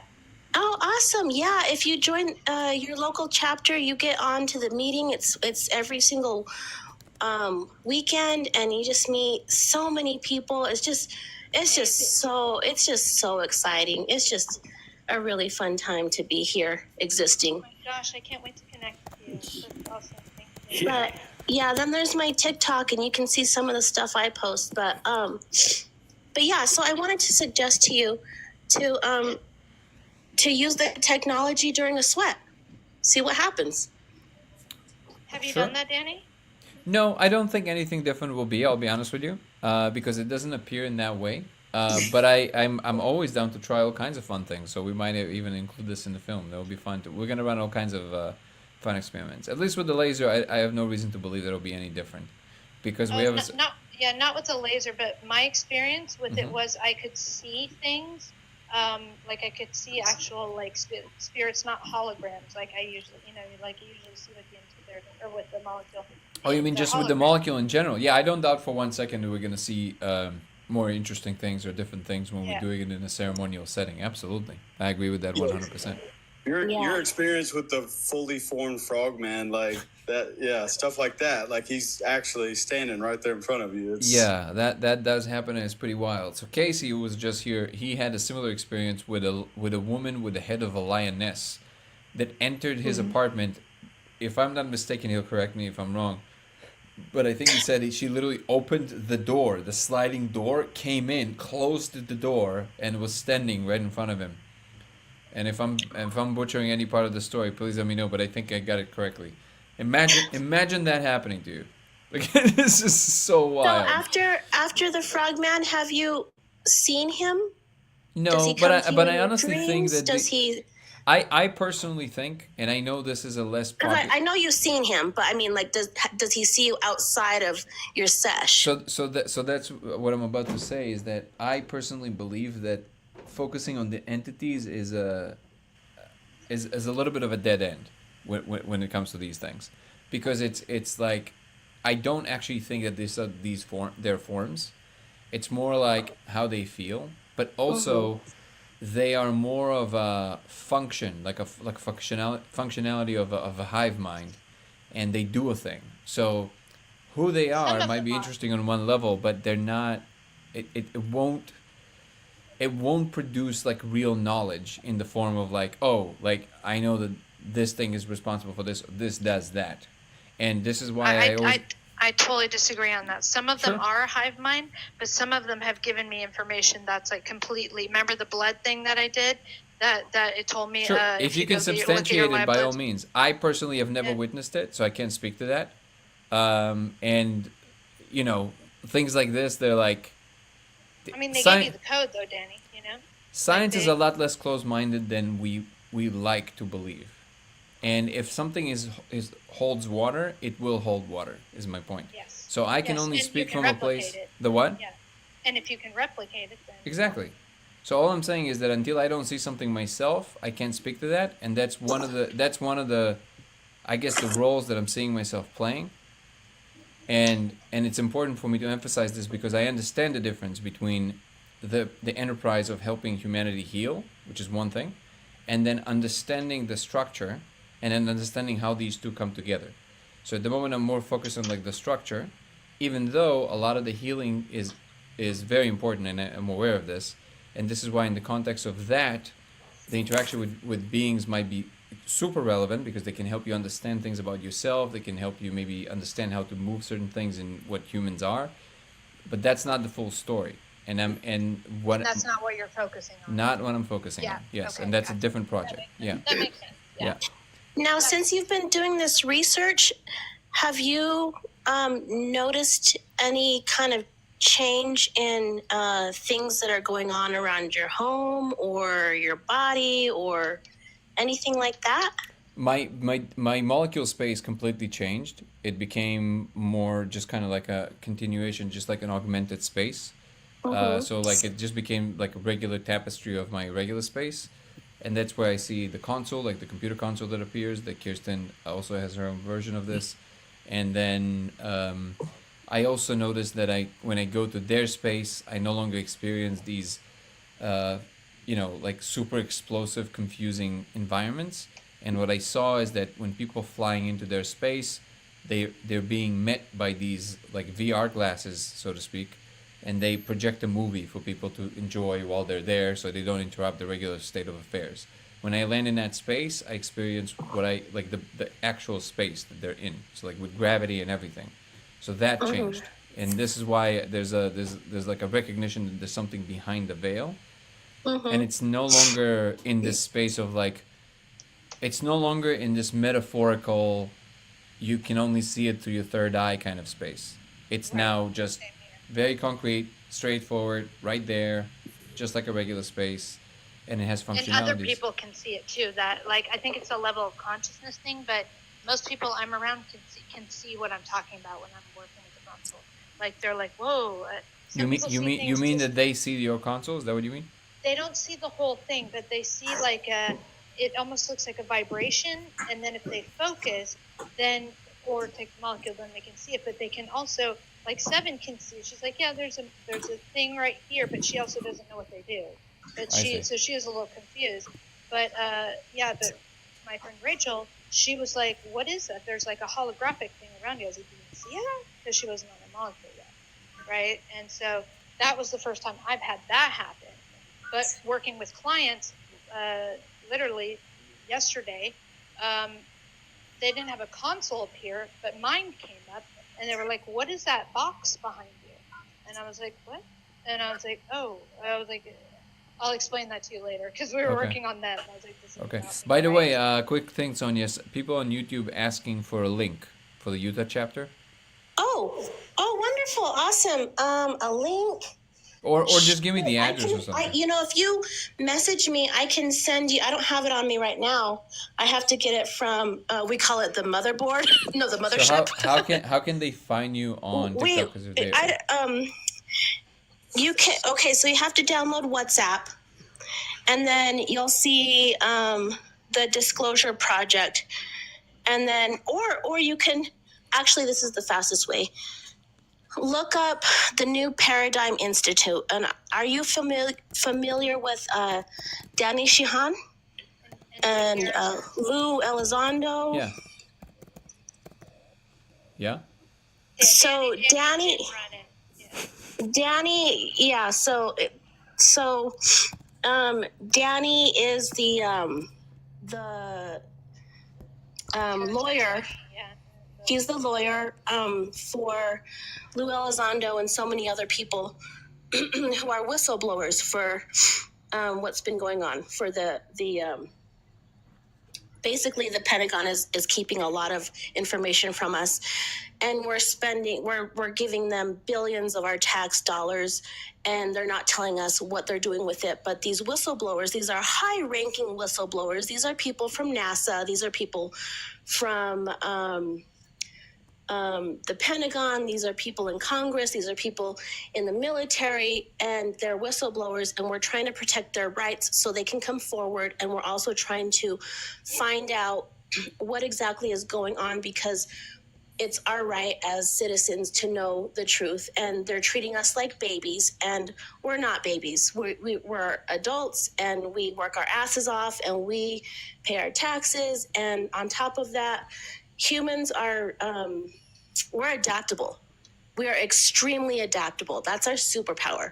So if we know what's going on, regardless if it's going to flip our reality upside down, we're going to be okay with it. And we're going to get through this together, and we're going to figure out the next stage of this process.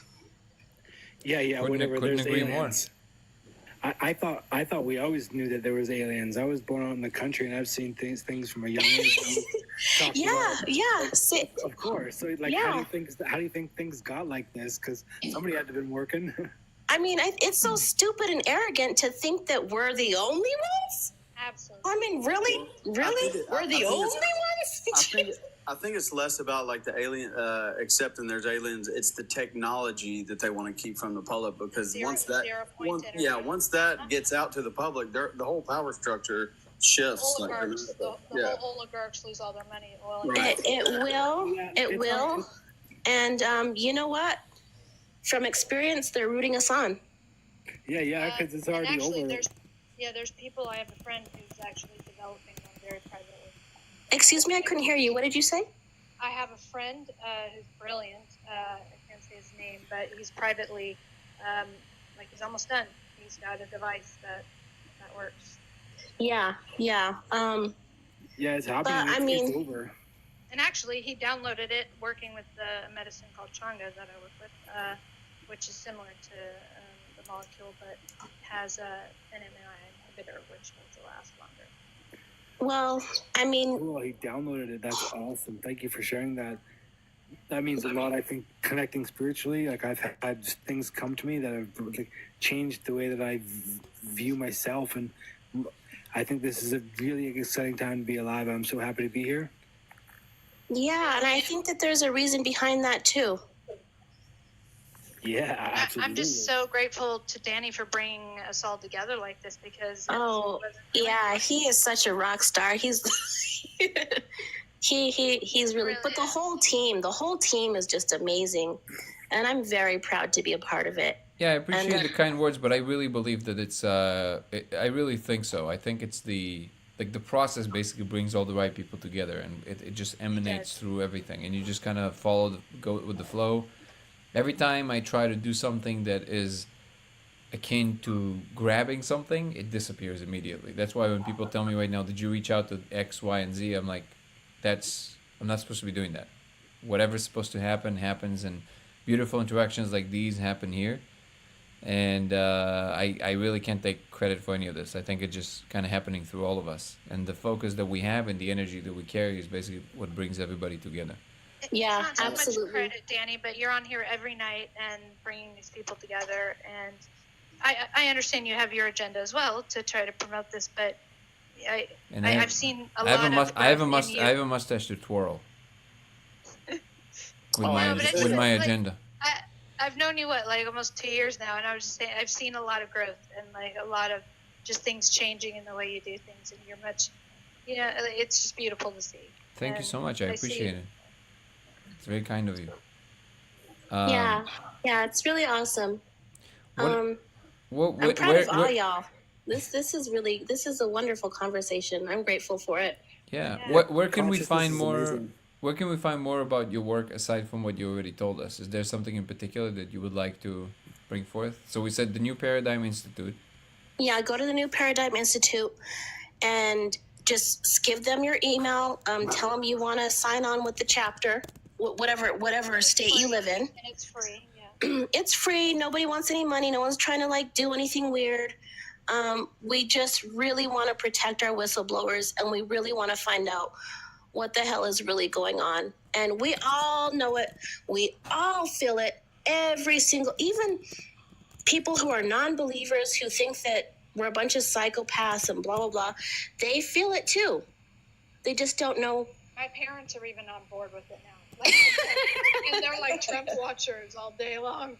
And they're like, okay, Kirsten, there's something to this. I'm like, yeah, we've been telling you that for a while. Yeah. One of my all-time favorite quotes is "Condemnation without investigation is the height of ignorance." I love that. Don't knock it till you try it. One of my favorite? You hold the title for one of my favorite quotes. Can you share it? You know what I'm talking about. Oh man, I've got so many. No, the one with we live. We die to remember what we live to forget. Wow. Oh, that's deep. So once we die and cross over, you have that immediate like understanding of like, oh, this is my home, this is where I came from. And then if you believe in reincarnation again, you have to have that. You have to agree to have the memory wipe to do it again. So the whole process of living another life is started from scratch, but not really.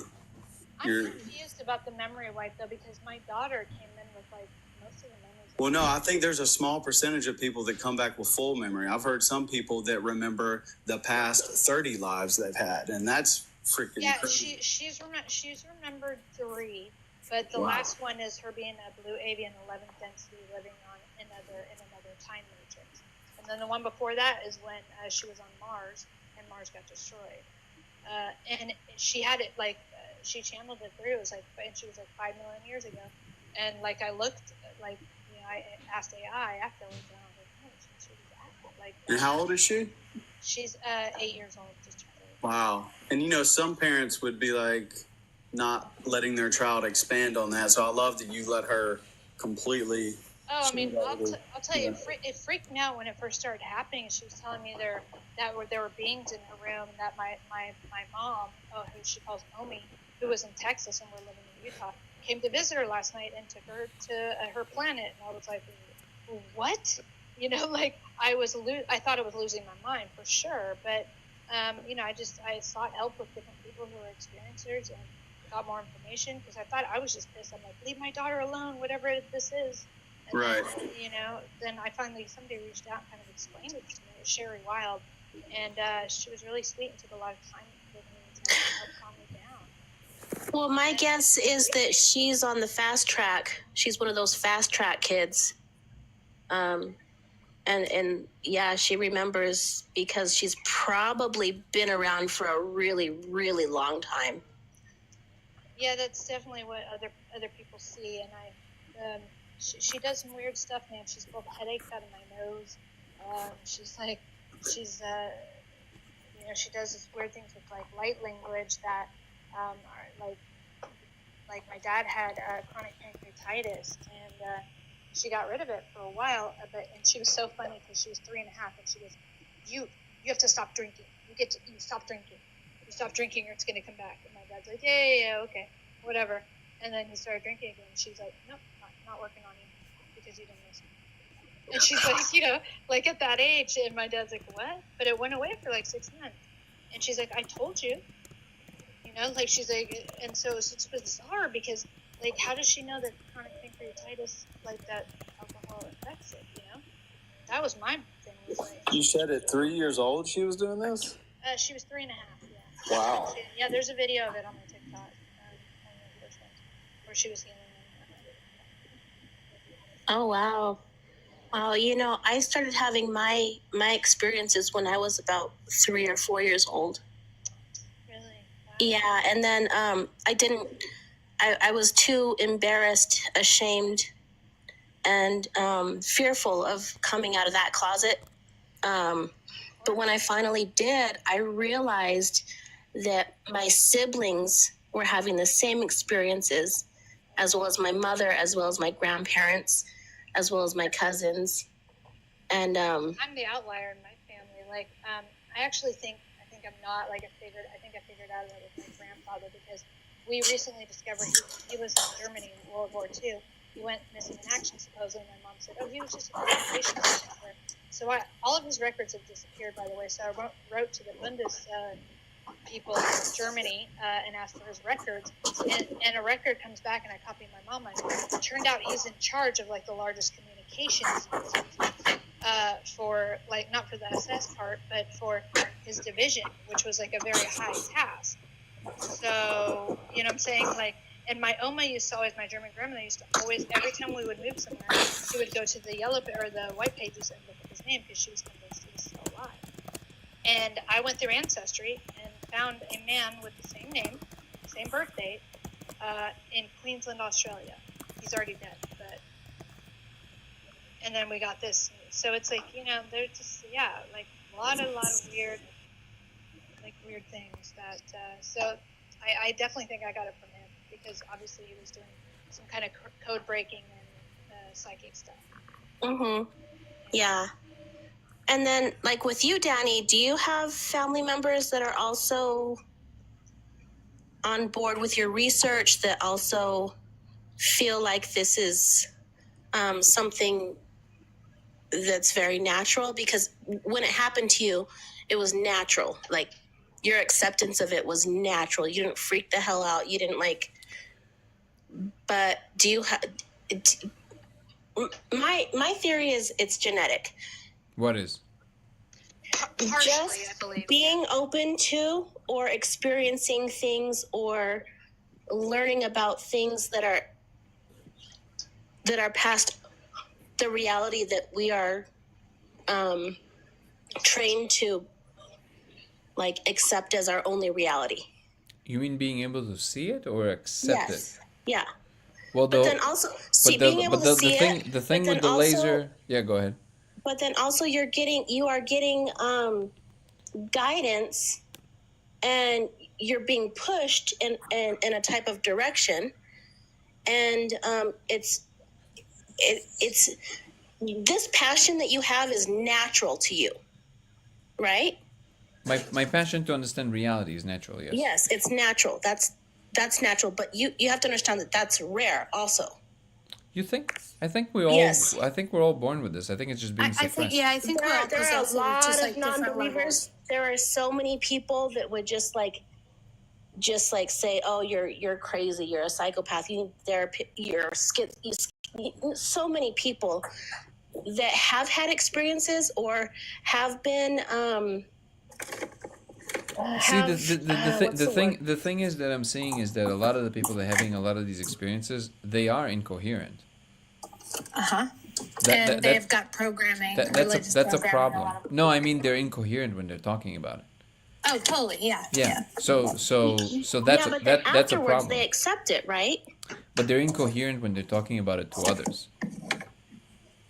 I mean, sometimes people accept it afterwards, but there's a lot, like, I run into a lot of people with religious programming that are like, this is the devil's work. And I'm like, okay, because they're seeing my daughter's videos and they're like, see her channeling like different, and they're like, this is witchcraft at its finest. I'm like, yeah, okay, she's spreading love and saying like we should all come together, but it's witchcraft.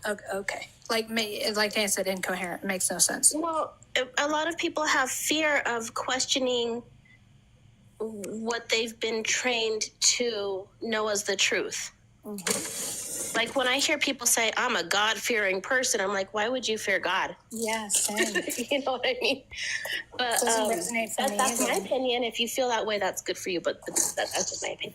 But, That's that but Old yeah, Testament God right there, boy. exactly. But Don't yeah, talk to them demons. so how does your family respond to what you're doing? I think I was always a very independent unit of just like I never, even my nuclear family is just me, my sister, and my mom, and we live our lives like we're very close, but we live our lives very separate. So I never ever in my life had to hide anything from anyone. I was a wild kid. Nobody could ever tell me what to do, for better or worse. I, started smoking when I was like 8. I started doing I can't say the full word, when I was like 11. I was a wild kid, and I never took orders from anybody. So you were a fast track kid, like I was saying before. I don't know if you whatever you want to call it. Well, I think and that it would kids not fall in that experience criteria. I would things- say, yeah. I think that kids that have that I guess mature, maybe I was not question mature. authority. I appreciate you, bless your heart, truly, but I don't think that I fall anywhere near the category of what Kirsten's daughter is, for example. No, I'm not saying that. Yeah, no, I'm not saying I would that. say I was the opposite of that. Like I was not. No, everyone's story is so different and so unique. And but I think that I really think that when people start growing up a little bit faster as children, there is something behind it. No, I'm sure of it, and I'm sure that we have a trajectory that was, to some degree, laid in front of us, so we get to grow into the people that we are, into our journey, into our destiny. But I do think that there's a lot of open-ended routes, and it didn't have to land where it landed. I feel very blessed and very lucky for things to have happened the way they have. But if you're asking me honestly, I think it had more to do with full throttle. Like the reason that I think I could go so far in that space is because I never had that trepidation. I never had that fear entering these spaces. I never cared if I never come back. I drove to Vegas consuming 5,400 mics, like almost a bottle. Also, you're a healthy skeptic, which keeps a lot of people grounded, which is helpful for me too, because I like to launch off into the unknown. I guess what I'm saying is that I see the flip because of the extreme nature of seeking these like very, very extreme experiences, and I guess I brought back something that I found of value, and that allowed me to plug back into society. Because I was never a part of, like, I never felt like I'm a part of a community, of a society. It was a foreign concept to me, and in fact, it made me very uncomfortable. And because of that, I kind of devoted my time to like explore more extreme spaces in my head and thought and all of that stuff. But very isolated. And if you want to frame it in like kind of like a coming of age tale kind of thing, then I think what happened is that eventually I rediscovered my value in society, and then I'm basically stepping into that more and more, and it feels the more it feels comfortable, the easier it is to do, and the reason I told you about this, being a kind of like a separate unit thing, is because in many families, people have certain, they don't want to hurt their parents' feelings, or like, so they don't tell them certain things, right? I never had that. It is what it is. Deal with it. Like I don't answer to anyone, right? So because of this kind of like very rebellious nature, I never had that, like, that I have to worry about people are gonna think or anything like that. So this was never an issue. My mom, she told me that, she's like, I want to understand what you're doing, when she saw that I was, starting coming out with it publicly.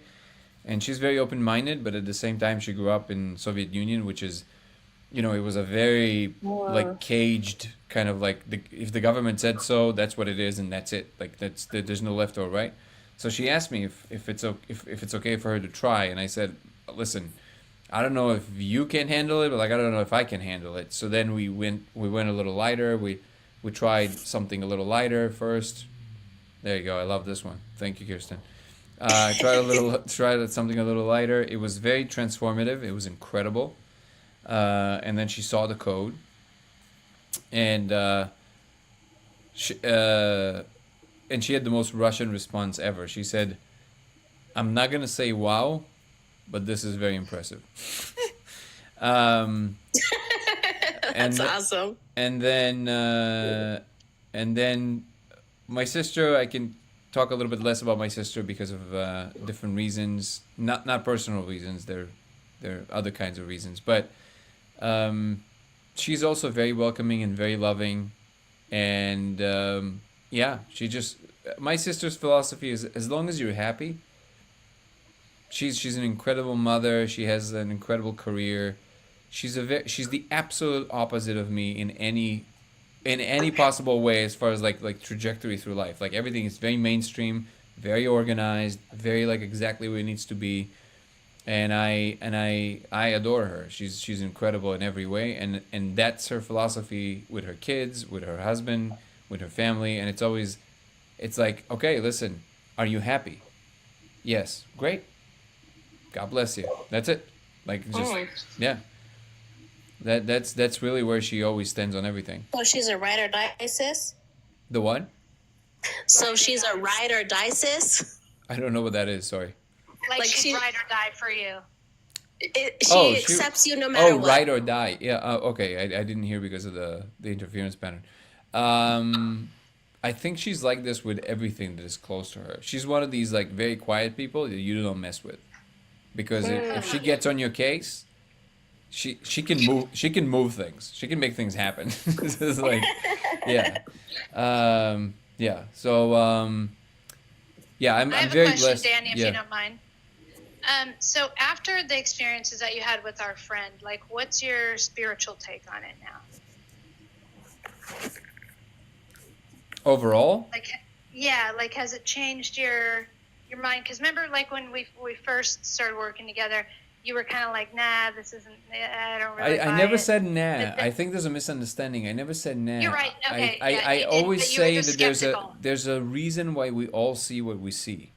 So it still makes sense to me that there's certain people have certain abilities and they see certain things because they were meant to lead humanity in a particular direction, in a particular way, in a particular moment in time. If I'm not being shown certain things but shown other things, then that is the thing that I have to focus on.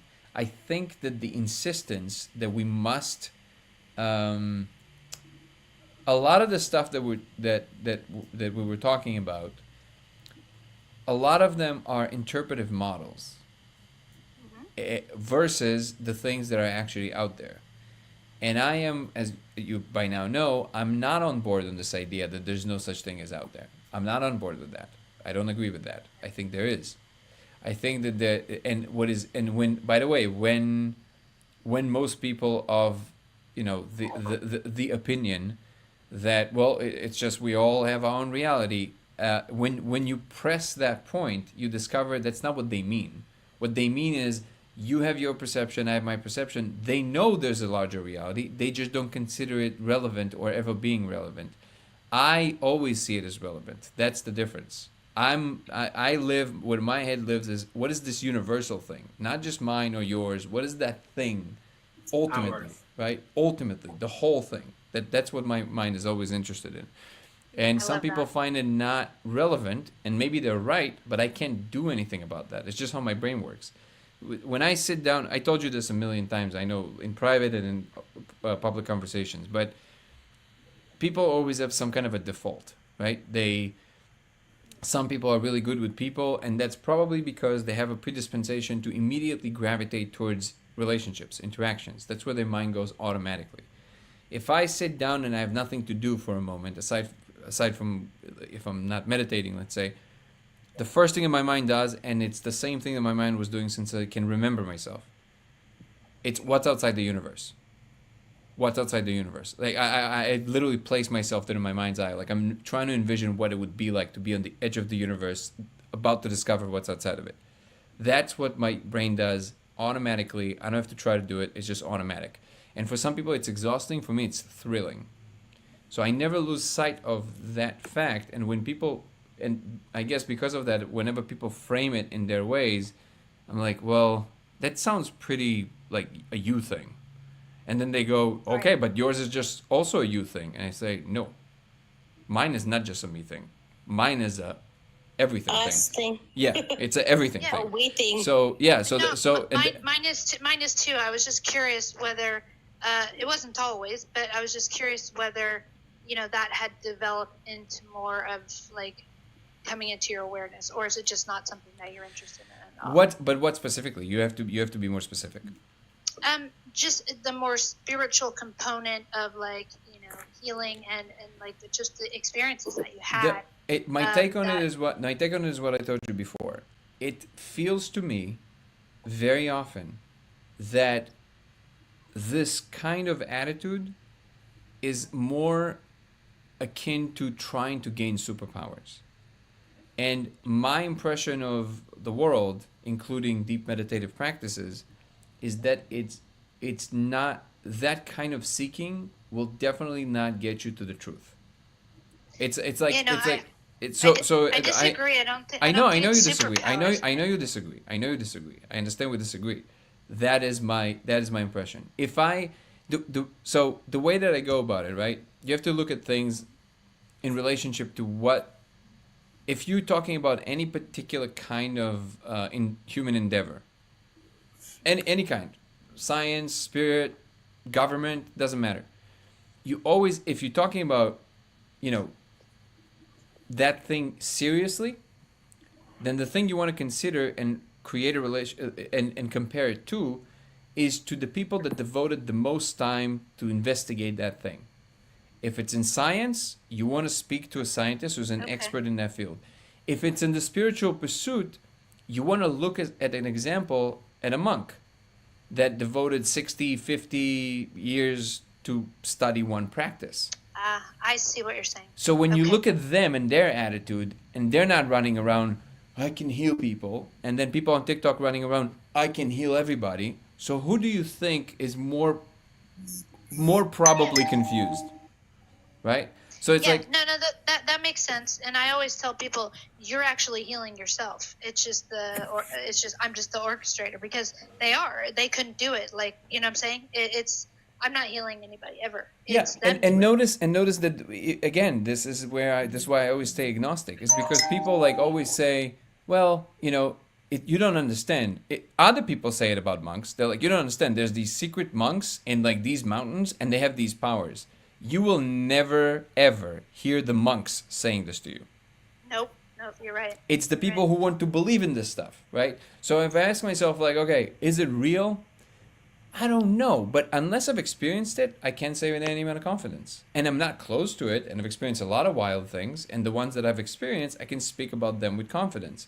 So whenever there's I will never just go by what somebody else is experiencing. I can't.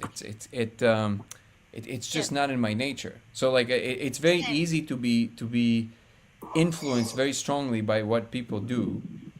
But the truth is that it's the kind of like, when everybody goes like this, if you're in the habit of also going like this, which is essentially what's happening, I think that's actually the much more likely outcome that will lead to the demise of humanity than anything else, which is what I was saying on the Danny Jones podcast. Because people complain about a billion things. That's a great point. Thanks, Danny. Thanks for answering. Just focus on yourself. Then and if to the extent that you can help people, amazing. But if you're asking me, do I know it unless I've experienced it? No, I don't know it. Yeah, I'd love for you to tell them at some point. I know not tonight, but kind of the story of what happened, like some of the stuff you experienced, because it was absolutely mind blowing. It was, yeah. There's quite a lot of things there, but I'll be honest with you. I'm right now at a point where I'm starting to see the importance of certain things, like insisting that I do understand certain things to a certain degree, and I'm trying to find ways to frame them in a way that doesn't sound like I'm just, trying to just put kind of like, you know, like any kind of authority over it. But it's just that a lot of the stuff that I'm seeing people saying, it just doesn't track. It's just not true. And if I know it feels good, but it's just not true. So like, what do you do with that, right? If your experience is that you know something that somebody else says that it's just not true, but they're so convinced, and you know it's not a matter of opinion, by the way. That's the difference. So like, so I can actually see when it's ego, but I struggle with being like confronting them with it. That's something I'm like, I feel uncomfortable doing it, even though I see it, you know? Yeah, it's hard. So then you have to wait for either the right moment, or to ask yourself, what is the relevance of this information in the context of you not being able to communicate it without it just going on, you know, coming in from one ear and going out from the other. So it's pointless. Like if I feel that the energy of the either the people or the person that you're saying it to is not conducive to receive that information right now because they have too much attachment to whatever else that is, then I'm not doing anybody service. I'm just running my mouth, and then I maybe even can create a lot of unnecessarily competing energies inside of them. So I'm like, maybe it's not even supposed to be happening right now. Leave it alone. Yeah, leave it alone. Like, let the process unfold and trust it. And I in every given moment, being able to say, I don't like, it's like, okay, the best way I can describe it is this. It's like being in a true state. Okay. So I'm going to say something. You've heard this before, but then try and imagine what it would actually be like to occupy that state, because it's not that easy, right? Imagine being in an actual state of knowing something with absolute certainty, while at the same time holding the not knowing of it at like in the same instance. It's like if there's a wall here, right? And imagine that you can see this world and you can see this world, and something happens here that does translate here, and you see why that it's happening, and then you see it at the same time, and you see that most people are either here or here, but you actually see both of them at the same time. And the problem that you see with it is that if somebody was here and they were slowly moved here, the second they're fully here, they immediately forget what it was like to be here. So it's just like so you're saying staying in the neutral state. I'm not. So I'm saying, first of all, if you can, yes. I'm saying that imagine being in the state of being able to see it in real time, and the tension and the frustration that you get from people. So okay, one good example that we do all know how it feels like. So you know how you learn something, and the second you know it, I'm talking about something super concrete, not like I don't know, how to stock groceries really well in a particular, I don't know, something, okay? The second you know something, it's almost impossible to imagine what it was like to not know it. It's like you can't even imagine that state. This is why it's like the flow state. Like when no, you no, get in it's the flow it's like state, the, no, no, it's not like the flow Yeah. state. It's like evangelizing state. The evangelizing state. It's that people who just discovered something, and then the most animated about it. They're like, "Oh my! How do you not know this? Like you only discovered this yesterday, right?" I gotcha. Okay, so they're all animated about it because they it's almost like they just learned it and they're excited, and then they're like, "Oh my God, I was such a fool." Okay, now anybody who was in my state that was 2 hours ago, they're also a fool. Okay, instead of having this compassion towards the state of like not knowing, right, and what it actually takes to know. So imagine being able to be in a state where you truly know and not know at the same time. Like you truly can do this, right? Not switch, but see both of them at the same time. And then at what moment do you allow, you kind of have a choice. Like when is it relevant to tell somebody here something here and vice versa, right? Because sometimes you need a level of concreteness for things, and sometimes you need a certain type of softness for things. And the friend that you're talking about has this an uncanny and incredible ability to not know anything, right? It's just not know anything. So it puts them in a particular advantage in some ways and in disadvantage in other ways, right? And then what is the ultimate function? Nobody knows. So you kind of left with a situation where the only thing you can follow is the present moment. It's what feels right at the moment. This is why I guess maybe the one thing I can tell you that I'm following a lot more is what it actually feels like in the moment, before any kind of information is expressed.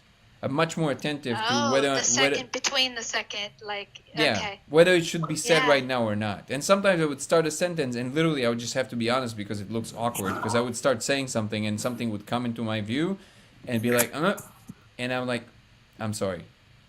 Like I can't keep talking. So as far as putting that into practice, do you just focus on remaining neutral, or do you just kind of stand in the middle of it and look at both sides? I'm trying to feel the path as it unfolds. And see what's relevant to say in that moment. This is why a lot of times when people ask me to talk about a particular thing, sometimes it feels right and I would go into it, and sometimes it doesn't feel right and I won't go into it. Okay. It's more basic than okay. Gotcha. Yeah, it's okay. no, well, it's across the levels. It's across the levels. If I can go ahead, I'm sorry. Yeah, no, go ahead.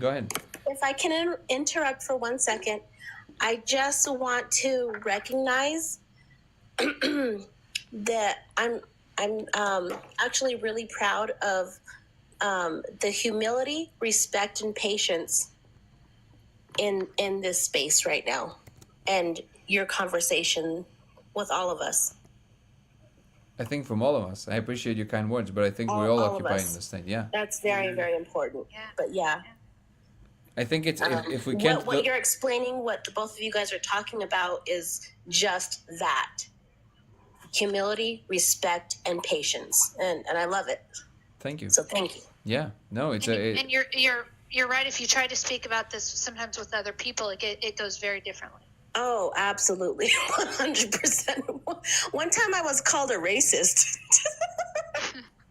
I was saying, I'm so glad that this and this is happening. They're like, oh, you're a racist. I'm like, no, I'm not.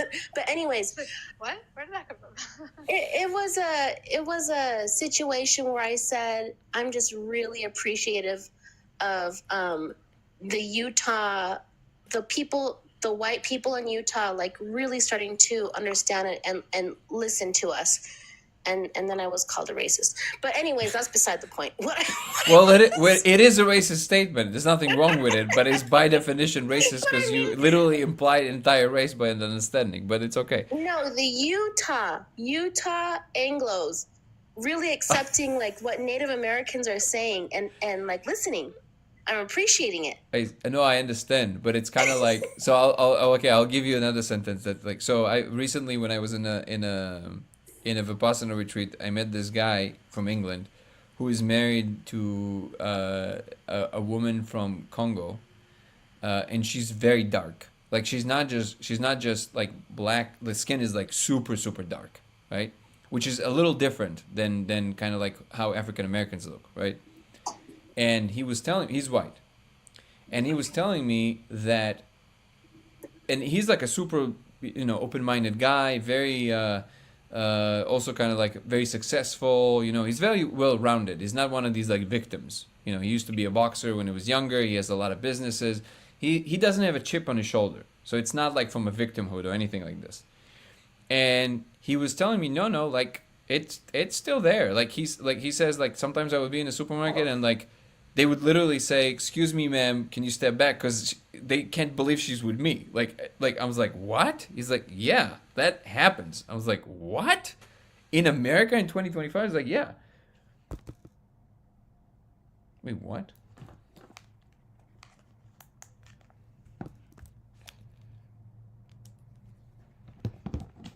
So TikTok shut off in the middle of this.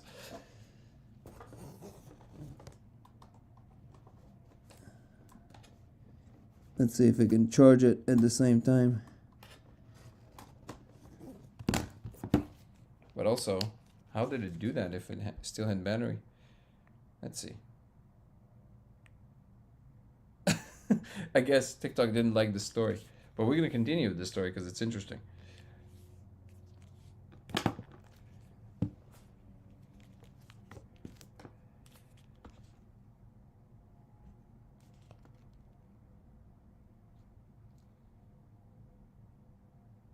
That is wild. That never happened to me before. It was charging at the same time. Let's see. Let's pull this out.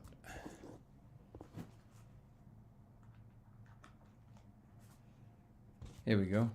Hopefully it's still on in some way. Probably not.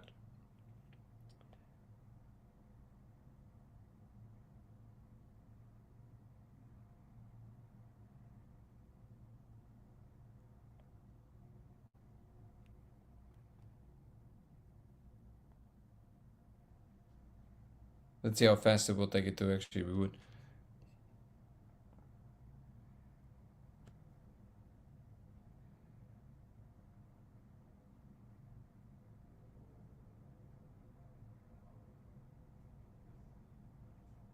Whoa.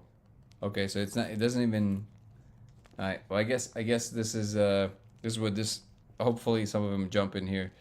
Yeah, it will be kind of pointless to tell the story without the point of what the very nice lady was trying to say.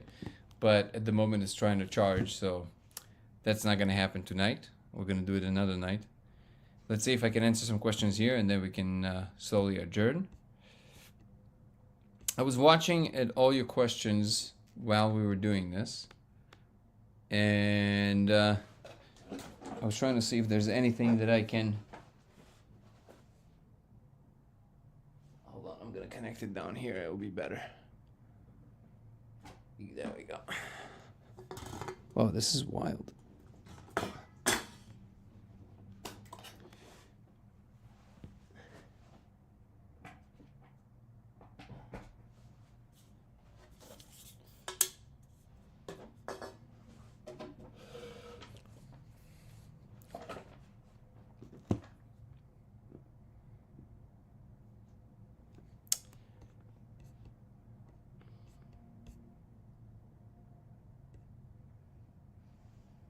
Yeah, yeah. Wait, Seven, are you saying that it happens to you, or what are you saying? Where am I from? I'm from Moscow originally.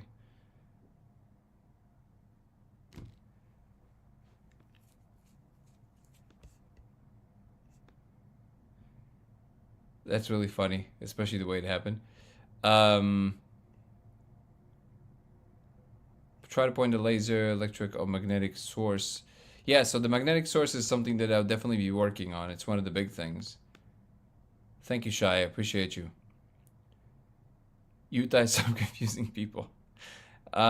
She's very positive. I like it. Also, Utah is beautiful, by the way. There's a lot of good things I've heard about Utah, and you know, every time I visit, it's amazing. I don't know if you've ever been to Zion and places like this. It's incredible. Uh, just heads up, your live is frozen. No, the live of Frozen is done. Like it's the phone just died. So it seems like the phone just completely died. Actually, it's not even charging. Yeah, me and her have been confused as not shopping together quite frequently. That's amazing. I mean, not in a good way, but that's just incredible to me that that still happens. I mean, who in their right mind would correct somebody, first of all, about like, why is it your job to, anyways, doesn't matter. But the point of the story was, I guess, hold on, let's see if it can come on. First of all, I was blown away by the fact that this still happens, right, in modern America.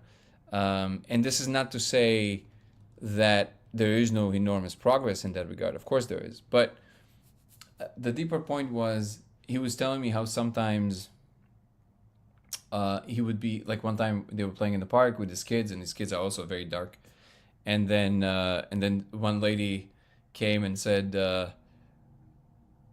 "Oh, you know, we really wanted to expose our son to more minorities, so we're so happy we found you guys. Like, we wanna, you know, uh, we wanna play with him." And he's like, "This is the most racist thing you could possibly say."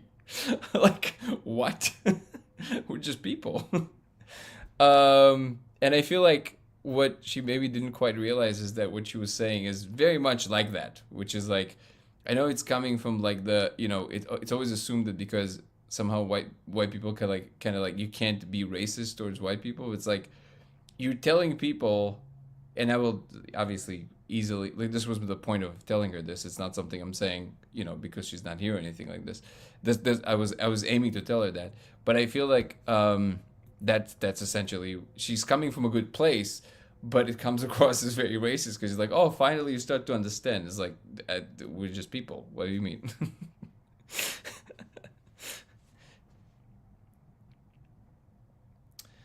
um Using magnifying glass to look at the laser. Yeah, all the lasers, they had the magnifying glass. Yeah, I guess the TikTok live is done, but also it's been 2.5 hours. I definitely have to also hop off. That's just woke gone wild. Yeah. I don't know if she didn't sound too woke to me. She sounds like a very, very nice lady. I do feel like the woke at like the core, it's more like there's a lot of anger there. I don't hear that in her at all. I think it's a true like inability to see like from one's perspective how it might be coming across to the other side. But the labeling of a whole group, it's literally the definition of that, right? So it helps. The magnifying glass helps, yes.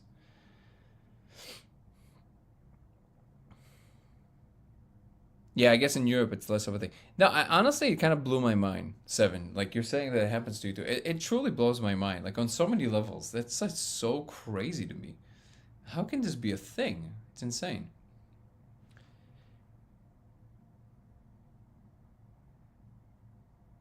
She's kind of right. Wait, she's kind of right though. Us in the West are way more tuned out of this type of thing. Tuned out of what kind of thing?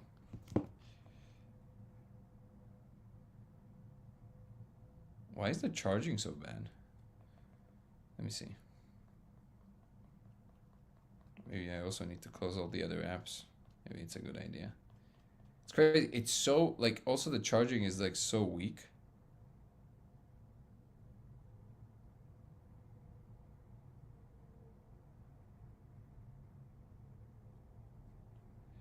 Let's see if we can reactivate it to say goodbye to everybody. I doubt it. 122 go live. Let's see. We'll regain some people. Hopefully they'll jump back on. And if it doesn't turn off, then we'll just adjourn with this one. That's so crazy. That never happened to me before. All right. Or this cable is just not great. Let's see. If the right people jump back on.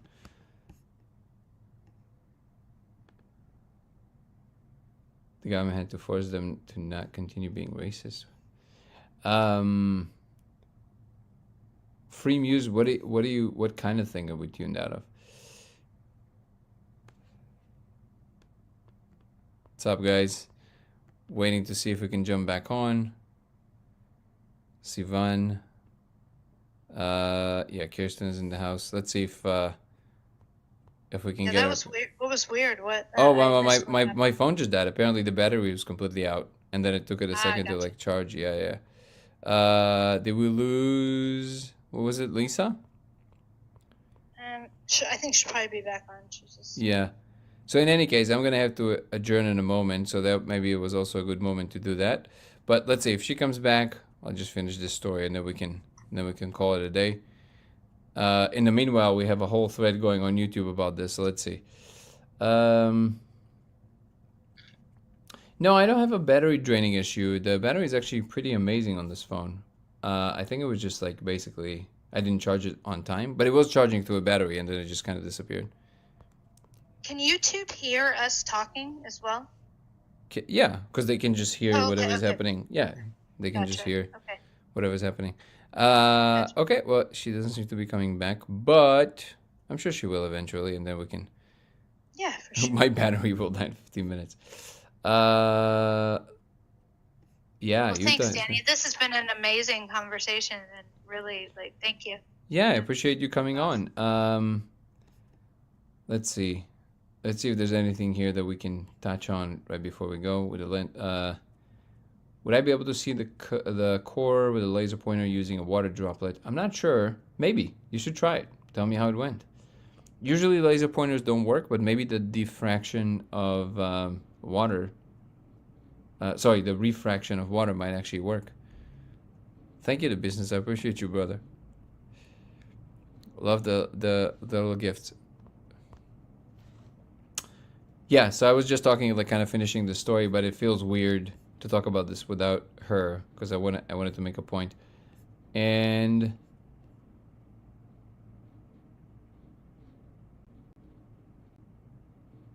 is there a certain flag I should look for for me to know that I smoked enough. Uh, it's kind of hard to tell. You mean with the laser, you don't need much. You should be able to see it pretty quickly. This is why I always say in the beginning, maybe just like do the full thing. So you go full on and then you come back and see how you feel. And usually after that, you can basically, you can see it pretty easily. But again, if you want specific details, feel free to email me about it, and I can give you some more details. But the protocol is also on the website, on the codeofreality.com website, and it has all the details of how to dial it in. And there you go. Helping you now, like you did before, or is it just you? What are you talking about? You remember you had what's his face? I can't remember his name right now, but that was doing like a lot of the stuff behind the scenes for you. Irv? Oh, Pepe? No, Pepe is, no, Pepe is he's doing some amazing job. He's very, very happy. Irv is doing most of the laser stuff, and operationally it's just me and Irv at the moment, and then we hopefully soon we'll be expanding and doing a lot of fun things. But at the moment, it's just me and him. I definitely love to chat with you about like doing more on the console stuff, because that keeps coming up, and like collating and seeing what people have, because people have experiences, and then kind of I don't know. Yeah, again, right now it's going to be more like physical experiments, but we will get also to the stuff that is more like that, like how do we compare experiences? Do they hold water together? All that stuff is also going to be part of it, but. First, I think we're going to be focusing on the physical stuff, or the things that you kind of induce physically, because we want to try and interact with larger science, and then we'll move to talk more about things like the console, like the stuff that Tom Matt is experiencing, the upside stuff, and all of this. Sounds very, very interesting, and obviously, I would love to try and figure it out in a way that we can move that dial forward. Did you happen to see what I did where I shared the experience with people? Remember, I told you I can do that through the eyes sometimes. I did it at the retreat for for them, and they and I asked them, okay, then go look at the laser. I mean, obviously took a video of it, and then I had 3 or 4 people in the comments, and I can't guarantee they didn't go look it up somewhere, but I mean, they described seeing numbers and like some sort of language. But there was 3 of them. The rest of them were like, I see like hexagons, octagons, and I was like, yes, that's there too, but it's more like try to get down to the base level of it. But it was interesting. Worth checking out. I can send you the results of it. Okay. Yeah. This is by the way. Okay, this is the Discord. I hope you guys can see the link. If not, you can email me for this. Yeah. No, I'm just showing them on YouTube. They asked for it. Okay. Yeah, definitely send me that information, but at the moment it's going to be less about that and more about the physical stuff, and then eventually we'll get to that. We have to go one step at a time. Oh, thank you so much. What's the Discord, Danny? It's just a link. I can send it to you the second we finish. Yeah, please. Yeah, absolutely. Does the laser thing work when projected on yourself or others? Yes, absolutely. Okay, guys. I will have to adjourn. It's been like over 2.5 hours. I deeply appreciate it. It was very enjoyable. Hopefully we'll have, I think it was Lisa. We'll have her back. In any case, thank you so much, guys, for being a part of this community. If you want to follow me across platforms, it will be Danny Goller on TikTok and Instagram, Goller Danny on X. Thank you. LaserX83 on Twitch, and Dango Thoughts on YouTube. DANGO Thoughts on TikTok. You can also follow the link tree in the description. I've also added a members program on YouTube where you can join, and it includes Zoom conversations for the members with me, as well as private lives on a weekly basis, aside from the daily lives, and also early access to content like the conversation with Chase Hughes that is already posted for the members, and it will only be released on Saturday for the rest of the people. And it's actually a great conversation. I really enjoyed it. I'm very happy to share. Chase Hughes is a world-known body language expert. He used to teach interrogation in the CIA, and he's now doing some stuff with Dr. Phil. He has a whole panel on behavior and analysis, and he does a lot of keynote speaking, teaching people how to carry themselves and recognize all kinds of shady people and all that good stuff. So he's an expert in people's behavior, and he reached out because he said that you can't really fake what he saw in the video of people reacting. And he said, I watched this 20 times and you can't really fake this kind of stuff. So I needed to know what they're seeing. And I'll also be posting his reactions, which were fascinating, and this is already existing there. Aside of that, there's also going to be personal stuff from my private life that will not exist anywhere else on social media, as well as new things that I'm working on, and I'm constantly taking suggestions. If you guys have ideas, I would love to hear them. In any case, thank you so much, everybody, for being a part of this community. Kirsten, thank you so much for your time. And I will see you, everybody, tomorrow. All right, lots of love, guys. Peace and love, everybody. Ciao. Bye-bye.